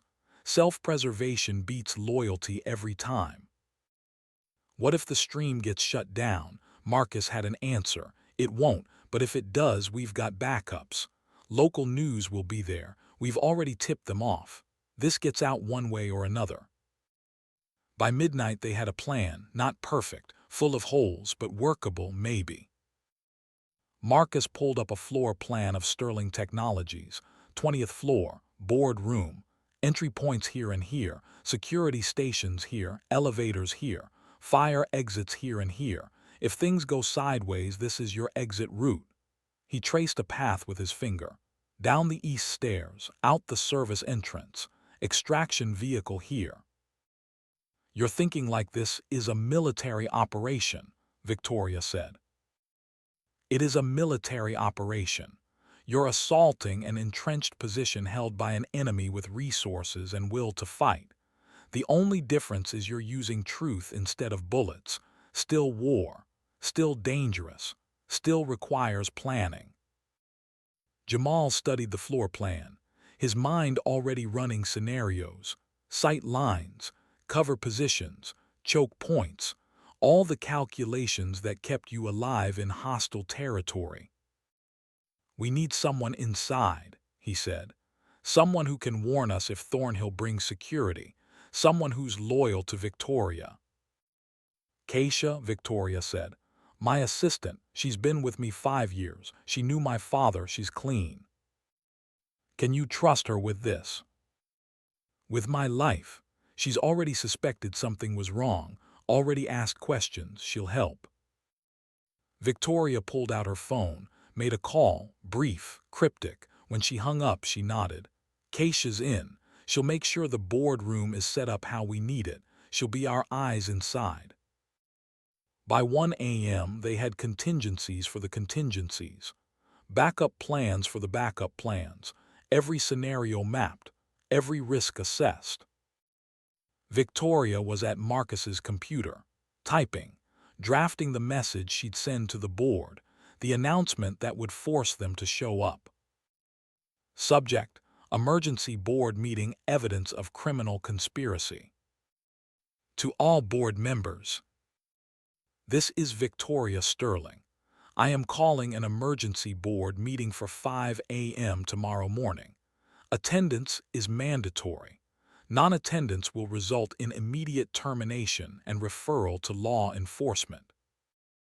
I have obtained evidence of systematic embezzlement, fraud, and murder connected to Sterling Technologies. This evidence implicates senior leadership and will be presented to the full board. The meeting will be live streamed to ensure transparency and prevent interference. If you have any involvement in illegal activities, I strongly suggest you bring legal counsel. This is your only warning, your only chance to cooperate before federal prosecution begins. See you at 5 a.m. Victoria Sterling, CEO, Sterling Technologies. She read it aloud, waited for feedback. "Too aggressive," Marcus said. "Too vague," Jamal added. "Perfect," Victoria decided. "Send it." "Wait," Jamal said. "What about Thornhill specifically? Do we mention him?" "No, let him think we're fishing. Let him think there's a chance to control the narrative. He'll show up if he thinks he can still win." She hit send. The message went out to 15 board members, 15 phones buzzing at 1 a.m., 15 people waking up to demands and threats and the promise of consequences. Within minutes, responses started coming back. Confusion, anger, demands for explanation. Corinne Walsh called directly. Victoria didn't answer. Let her stew. Let them all stew. By 2 a.m., all 15 had confirmed attendance. Some angry, some scared, all of them coming, because Victoria still had power, still commanded authority, still held the CEO title that meant something. Thornhill's response came last, simple, professional, deadly. "I'll be there, looking forward to seeing this evidence. RT." Victoria showed it to Jamal. He read the subtext, the threat, the confidence, the certainty that he'd already won. "He thinks he can control this," Jamal said. "Good, overconfidence makes people sloppy.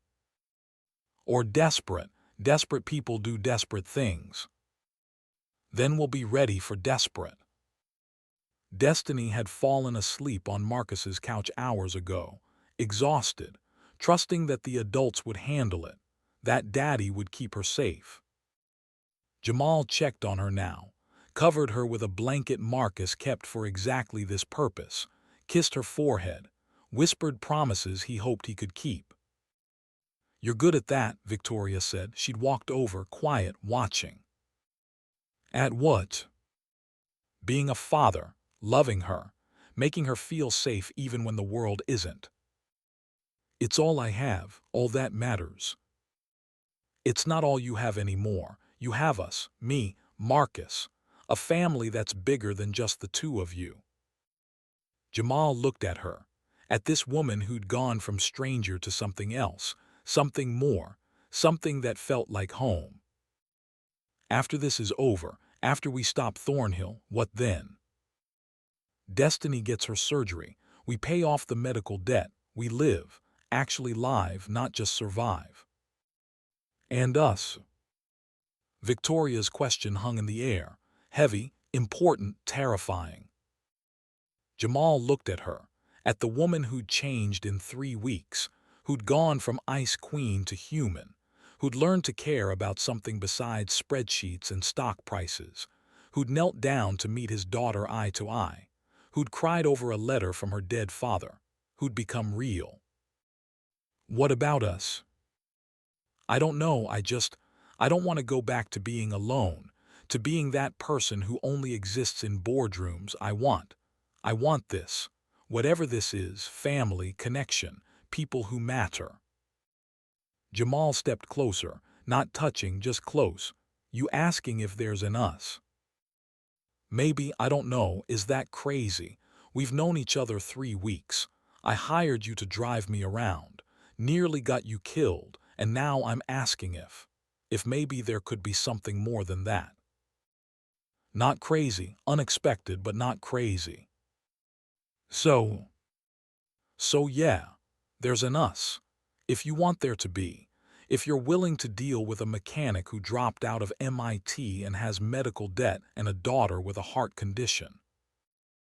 If you're willing to deal with a CEO with control issues and trust problems, and a dead father's company to rebuild.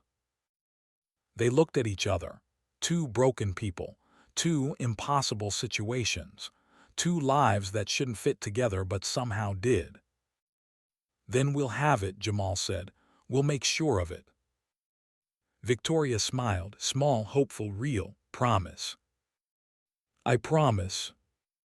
He didn't know if he could keep that promise, didn't know if they'd survive tomorrow, but he meant it anyway, because sometimes promises are about hope, about believing in better, about refusing to give up. They stood there, close, not touching, just existing in the same space, 2 broken people finding something unexpected in the darkness. Marcus cleared his throat, loud, obvious. Y'all are cute and all, but we've got 4 hours until go time. I suggest we use them for final prep instead of making eyes at each other. Jamal laughed, Victoria blushed. The moment broke, but it didn't disappear, just shifted, became something they'd come back to later, when there was time, when they weren't preparing for war. The alarm went off, 3:30 a.m., time to move. Marcus appeared, loaded tactical gear, rifle, sidearm, ready for war. Last chance to back out, he said. We're not backing out, Victoria said. Then let's go make some history. They loaded into Marcus's van, military surplus, armored, the kind of vehicle that could take a hit and keep moving. Destiny woke up, groggy, confused. Daddy, where are we going? To end this, baby girl, to make sure you're safe, that we're all safe. Are you scared? Yeah, a little. Me too, but you're here, so it'll be okay. Jamal hoped she was right. They arrived at Sterling Technologies at 4:30 a.m. The city was still sleeping. The building was dark except for security lights. They had 30 minutes before Victoria's emergency board meeting started. 30 minutes to set up, to prepare, to get ready for whatever came next. The security guard recognized Victoria, let them in, didn't question the equipment, the extra people, just followed orders like good employees do. They took the elevator to the 20th floor, the board room, where fortunes were made, where deals were closed, where Victoria's father had been betrayed and murdered. Tonight it would be different.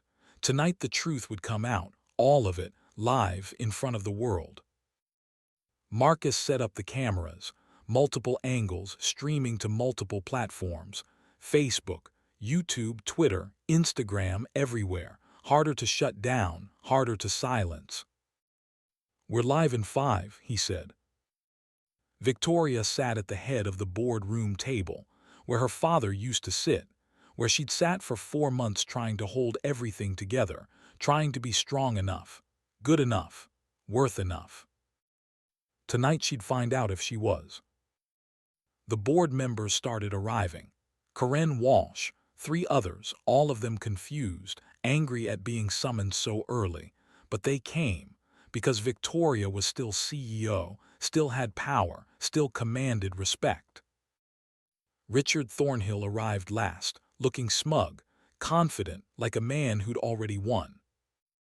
He saw the cameras, saw Marcus, saw Jamal. His expression changed, uncertainty, then calculation, then anger. "Victoria, what is this?"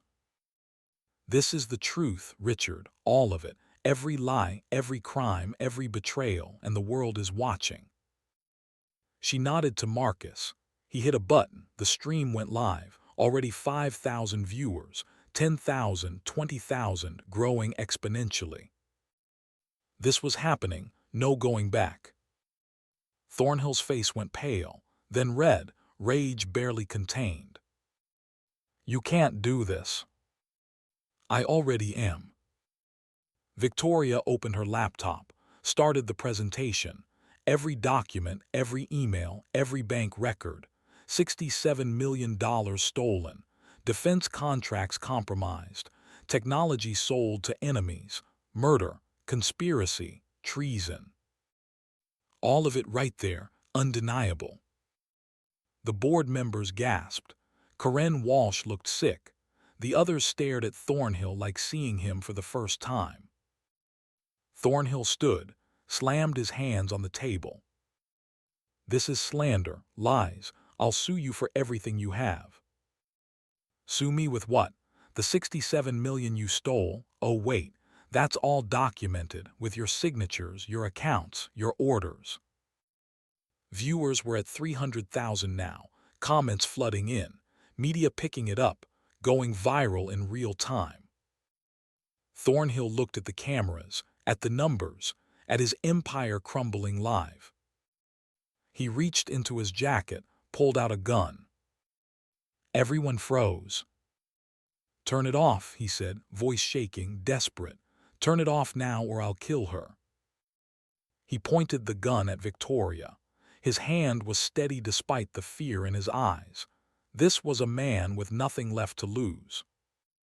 Jamal moved, fast but not fast enough. Thornhill saw him, shifted the gun, pointed it at Destiny. "Don't move, any of you." Everything stopped. Time, breathing, hope. Jamal's heart hammered in his chest. His daughter, his baby girl, staring down the barrel of a gun held by a desperate man.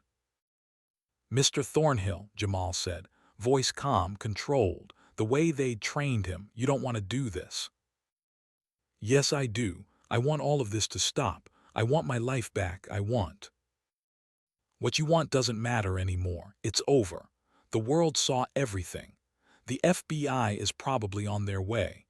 You hurt anyone, especially that little girl, and you go from thief to child murderer. Is that how you want to be remembered?" Thornhill looked at the camera, at the viewer count. 500,000 now, still climbing, the world watching, judging, recording everything. He lowered the gun, slowly, dropped it on the table, sat down, defeated. "It's over," he whispered. "It's all over." "Yeah," Victoria said, "it is." Sirens outside. The FBI arriving. Just like Detective Barnes said they would once it went public. Once they couldn't ignore it, couldn't cover it up. Agents flooded the room, arrested Thornhill, read him his rights, led him away in handcuffs while the world watched. The stream ended at 600,000 viewers. Victoria closed her laptop, looked at Jamal. "We did it." "Yeah, we did." They'd won, against all odds, against money and power and corruption. They'd won. Destiny ran to Jamal. He picked her up, held her tight. She was shaking, scared but safe, alive, okay. "It's over, baby girl. We're safe now, all of us." Victoria stood beside them, touched Destiny's back. Gentle, protective, part of them now. "Thank you," she said to Jamal, "for everything, for protecting us, for believing we could win, for making me believe it too." "That's what family does," Jamal said. Victoria's eyes filled with tears. "Family, yeah, I like the sound of that." Marcus appeared, grinning. "Nice work, J-Dog. Always knew you were the hero type. Just doing what needed doing." "Well, it worked. Thornhill's done. The evidence is public, can't disappear, can't be covered up. You just took down one of the most powerful men in Atlanta. How's that feel?" Jamal looked at his daughter, at Victoria, at the family they'd become. "Feels like we survived. That's good enough for me." But it was more than that, more than survival, more than just making it through.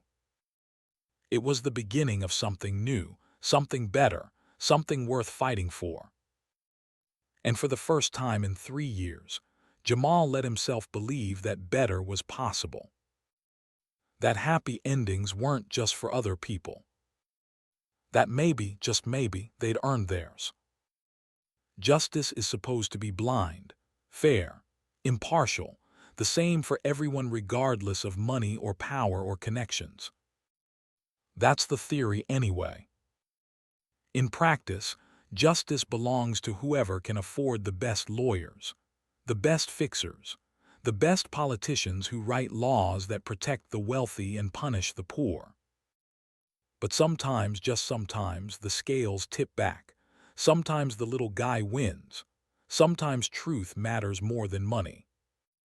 Sometimes a mechanic with grease under his fingernails gets to take down a billionaire. This was one of those times. 4:30 a.m. Atlanta was still sleeping, the city dark except for street lights and the occasional car. The world quiet in that way it only gets in the hours before dawn, before business starts, before rush hour begins, before people wake up and remember all the reasons they're tired. Jamal drove, Marcus rode shotgun, Victoria and Destiny in the back, all of them silent, all of them thinking about what came next. The plan was simple, maybe too simple. Walk into Sterling Technologies, call an emergency board meeting, present evidence, stream it live to the world, force Thornhill's hand in front of witnesses he couldn't silence. Simple, but simple didn't mean easy, and it definitely didn't mean safe. "Equipment check," Marcus said, his voice military calm, the kind that came from doing dangerous things so often they became routine. Jamal touched the vest under his shirt. Kevlar, civilian legal, wouldn't stop a rifle round but might stop a pistol, might keep him alive long enough to protect Destiny, to finish this. Marcus had more. Full tactical gear hidden under a jacket, rifle disassembled in an equipment bag, sidearm, extra magazines, enough firepower to start a war, all legal, all licensed. Georgia was an open carry state, and Marcus had every permit known to man. "Victoria, you ready?" She nodded, laptop open, USB drives ready, presentation loaded, every piece of evidence organized, every smoking gun documented, Robert Sterling's last gift to his daughter, the truth she'd been too blind to see when he was alive.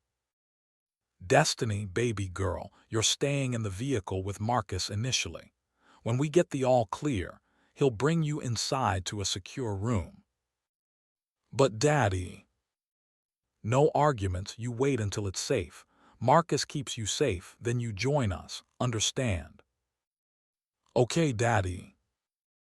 Jamal looked at his daughter, 7 years old, too young to understand conspiracy and murder and corporate fraud, too young to lose another parent, too young for any of this. But old enough to be brave, old enough to trust, old enough to believe Daddy's promises even when Daddy wasn't sure he could keep them. "I promise, baby girl, I always come back." He hoped that wasn't a lie. They pulled up to Sterling Technologies. 20 stories of glass and steel, dark except for security lights and one floor lit up like a beacon. The 20th floor, the board room, where futures were decided, where millions changed hands with signatures, where men like Thornhill built empires on the backs of people they'd never meet. Tonight that changed. Jamal and Victoria got out.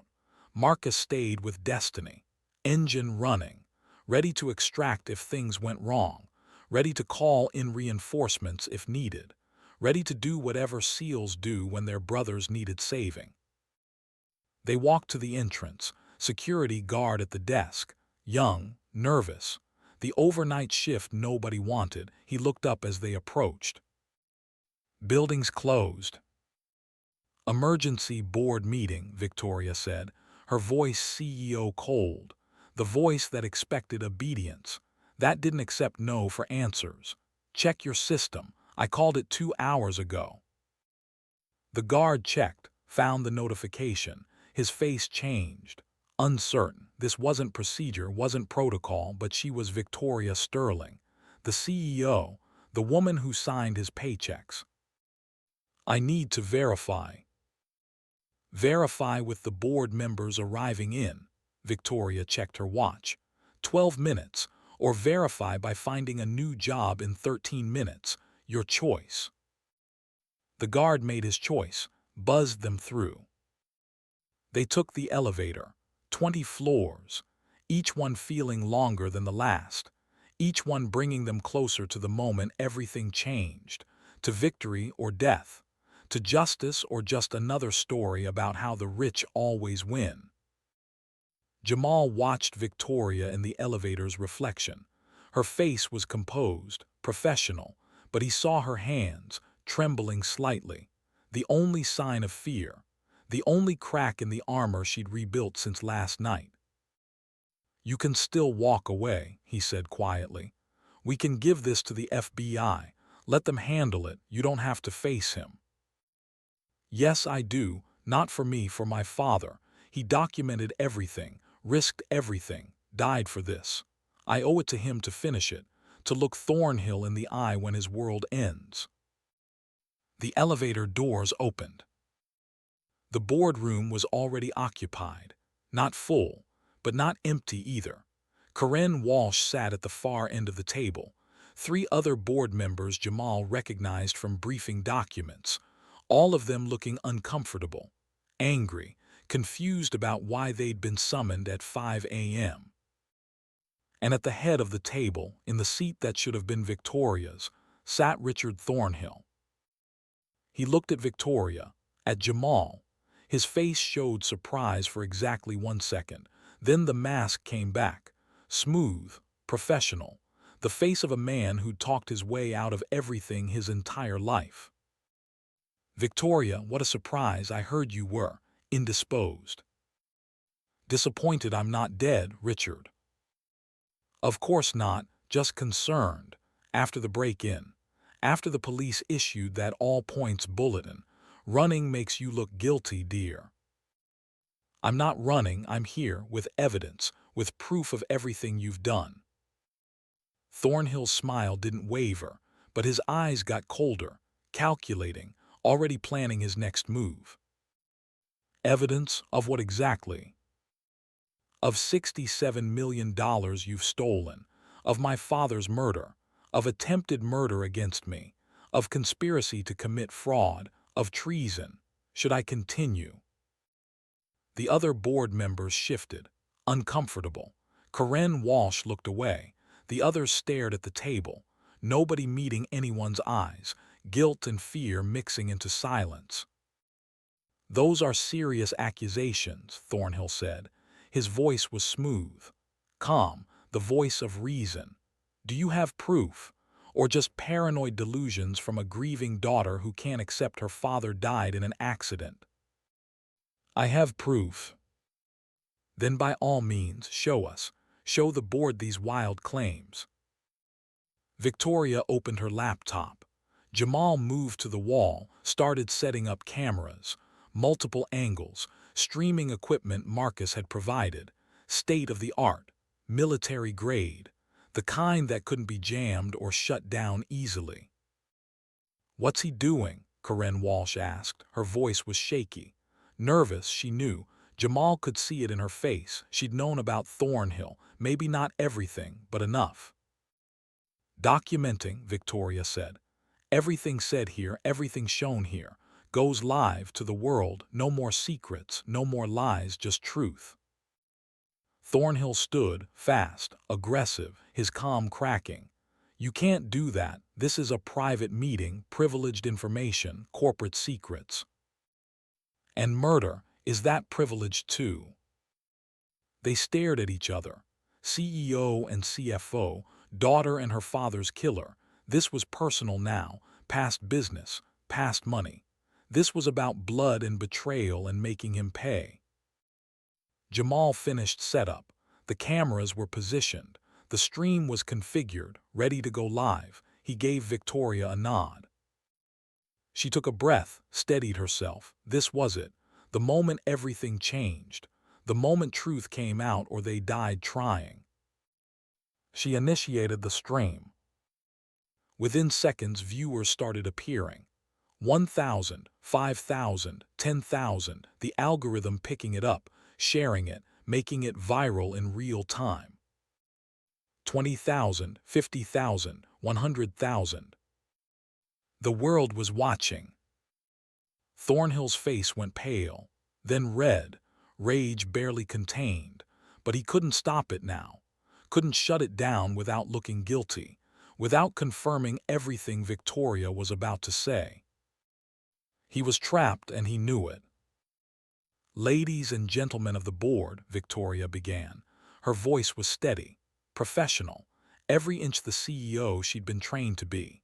"And everyone watching around the world, my name is Victoria Sterling, CEO of Sterling Technologies, daughter of Robert Sterling, who died 4 months ago in what was ruled an accident." She paused, let that sink in.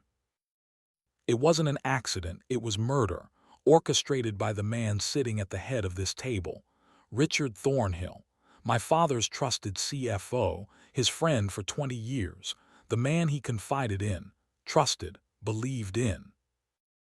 Thornhill started to speak. Victoria held up her hand. "You'll have your chance to defend yourself, Richard. But first, the world needs to see what you've done." She started the presentation. Bank records appeared on the screen behind her. Transactions, wire transfers, offshore accounts, all of it time-stamped, documented, undeniable. $67 million, Victoria said. Stolen over 3 years, embezzled from defense contracts, money laundering through shell corporations, false invoices, fraudulent billing, all of it signed by Richard Thornhill, all of it deposited into accounts controlled by Richard Thornhill. More documents appeared, emails, conversations about bypassing security protocols, about selling classified technology to foreign buyers, about eliminating threats to the operation. Eliminating, that was the word they'd used. Not kill, not murder. Eliminating, like her father was a line item on a budget, a problem to be solved. "My father discovered the theft, confronted Richard, gave him a chance to explain, to make it right, and Richard chose murder instead." The boardroom was silent. 200,000 viewers now, growing exponentially, comments flooding in, media picking it up. This was going viral, going nuclear, becoming the kind of story that ended careers and started investigations. Victoria showed more evidence. Maintenance records proving the brake lines on her father's car had been cut. Testimony from mechanics who'd been paid to sabotage it. Paper trails connecting the payments to Thornhill's accounts. Then the same evidence for Victoria's car, the Mercedes that had crashed 3 weeks ago. The same pattern, the same methods, the same signatures. "He killed my father," Victoria said. "Then he tried to kill me. Twice. 3 times if you count the armed men who broke into this building last week, all of it to cover up theft, to hide fraud, to protect his empire built on stolen money and dead bodies. Corinne Walsh was crying now, silent tears. The others looked sick, pale, realizing they'd been complicit, that their ignorance wouldn't save them, that the world was watching them sit beside a murderer and do nothing. Thornhill stood. His hands were shaking.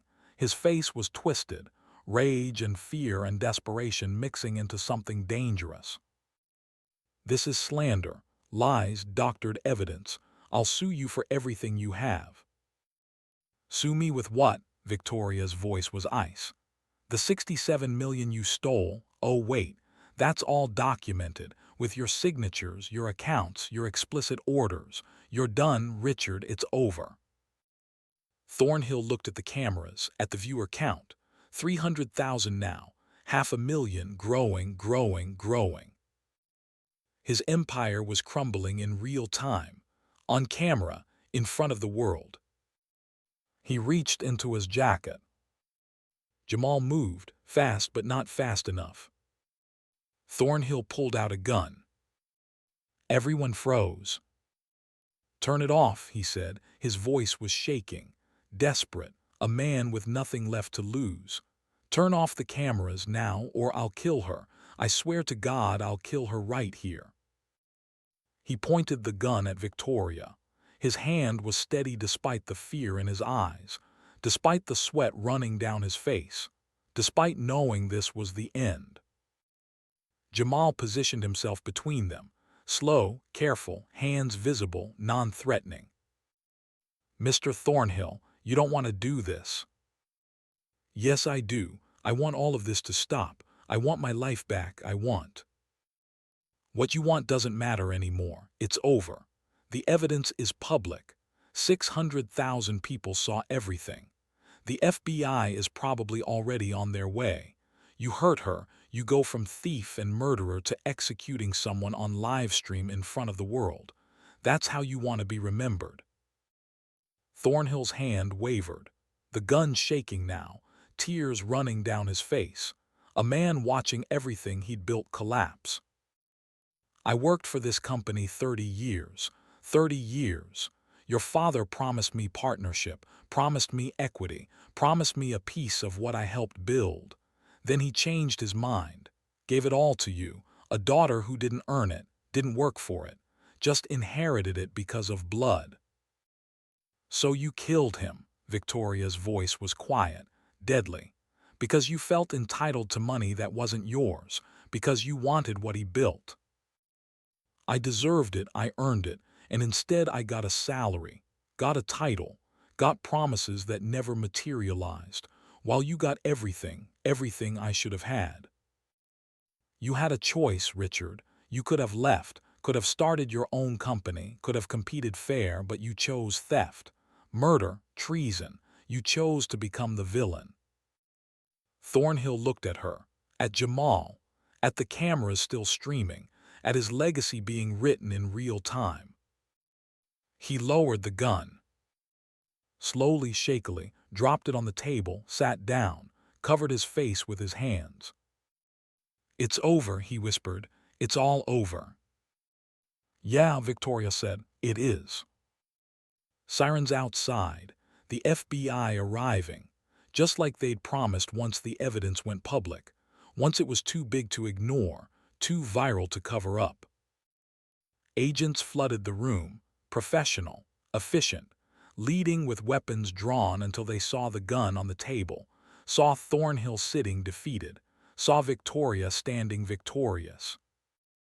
Agent Sarah Michaels entered, 40-something, sharp eyes, the kind of person who'd built a career on doing things right when everyone else was doing them easy. "Miss Sterling, I'm Agent Michaels. Your father mentioned me in his letter."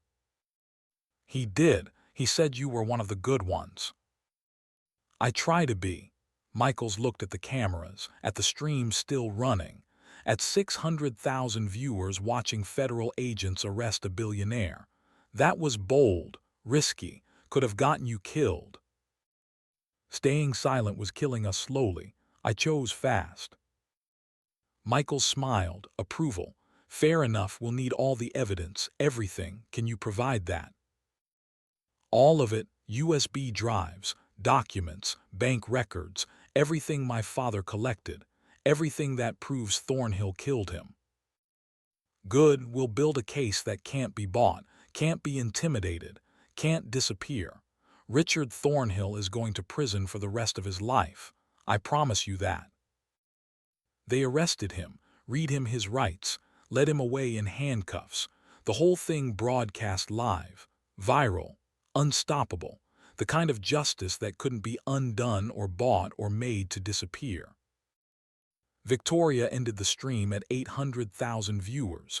She closed her laptop, looked at Jamal. Her hands were shaking now. Adrenaline crash. The reality of what they'd just done settling in. "We did it," she whispered. "Yeah, we did." Marcus brought Destiny up. The little girl ran to Jamal. He picked her up, held her tight. She was shaking too, scared but safe, alive. "Okay. It's over, baby girl. We're safe now, all of us." Victoria stood beside them, part of them now. Family in ways that transcended blood or law or anything else. The FBI worked for hours, taking statements, collecting evidence, building a case. Victoria gave them everything, cooperated fully, answered every question. By noon it was done. Thornhill was in federal custody. The evidence was secured. The investigation was official. The world knew everything. Victoria stepped outside Sterling Technologies. Media everywhere. Cameras, reporters, microphones thrust in her face, everyone wanting a piece of the story. She gave a brief statement. Thanked the FBI. Thanked the American people for watching. Thanked her father for having the courage to document everything even when he knew it would cost him his life. She mentioned Jamal, not by name, just as a friend who'd helped, who'd protected her, who'd made all this possible. He didn't need fame, just needed his daughter safe and his future secure. They left through the back entrance, avoided the circus, drove to Jamal's apartment in silence, all of them exhausted, wrung out, running on fumes and adrenaline and the fragile hope that maybe the worst was over. Inside, Destiny collapsed on the couch, asleep in seconds, the kind of deep sleep that comes after trauma, after fear, after surviving. Jamal covered her with a blanket, watched her chest rise and fall, steady, safe, alive. Victoria stood by the window, looking out at Atlanta, at the city that kept moving regardless of who lived or died, who won or lost, who mattered. "What happens now?" she asked. "Now you rebuild your company, your board, your life, everything Thornhill tried to destroy." "And you?" "Same thing I've always done. Work, raise Destiny, try to save enough for her surgery." Victoria turned from the window. "How much do you need?" $120,000. "I'll pay it." "No." "Why not?" "Because I don't take charity." "This isn't charity, Jamal. This is family helping family. You saved my life. Multiple times. You exposed Thornhill. You helped me get justice for my father. The least I can do is help save your daughter." Jamal wanted to argue, wanted to maintain his pride, his independence, but he was tired, so tired, and Destiny needed that surgery, soon. "Okay," he said quietly, "thank you." Victoria smiled, real warm. "There's more," she said. She pulled out adoption papers. "I want to adopt Destiny, officially, be part of her life, permanently, as family, not as someone helping, as her mother, if you'll let me, if she'll let me. Miss V wants to be my mama." Destiny stood in the doorway, awake, listening, always listening. Victoria knelt down, eye level. "If that's okay with you, sweetheart." Destiny ran to her, hugged her tight. Yes, I want that. Jamal looked at them, his daughter and this woman who'd changed, who'd learned to be human, to be vulnerable, to love. Yeah, baby girl, she can. Victoria cried, Destiny cried. Jamal felt his own eyes burning. 3 weeks ago they were strangers, now they were family. There's one more thing, Victoria said. The embezzled money, 67 million, it's being recovered. I'm setting up a foundation, the Robert Sterling and Maria Carter Memorial Foundation, to help families who can't afford medical care, who lose people they love because money decides who lives and dies.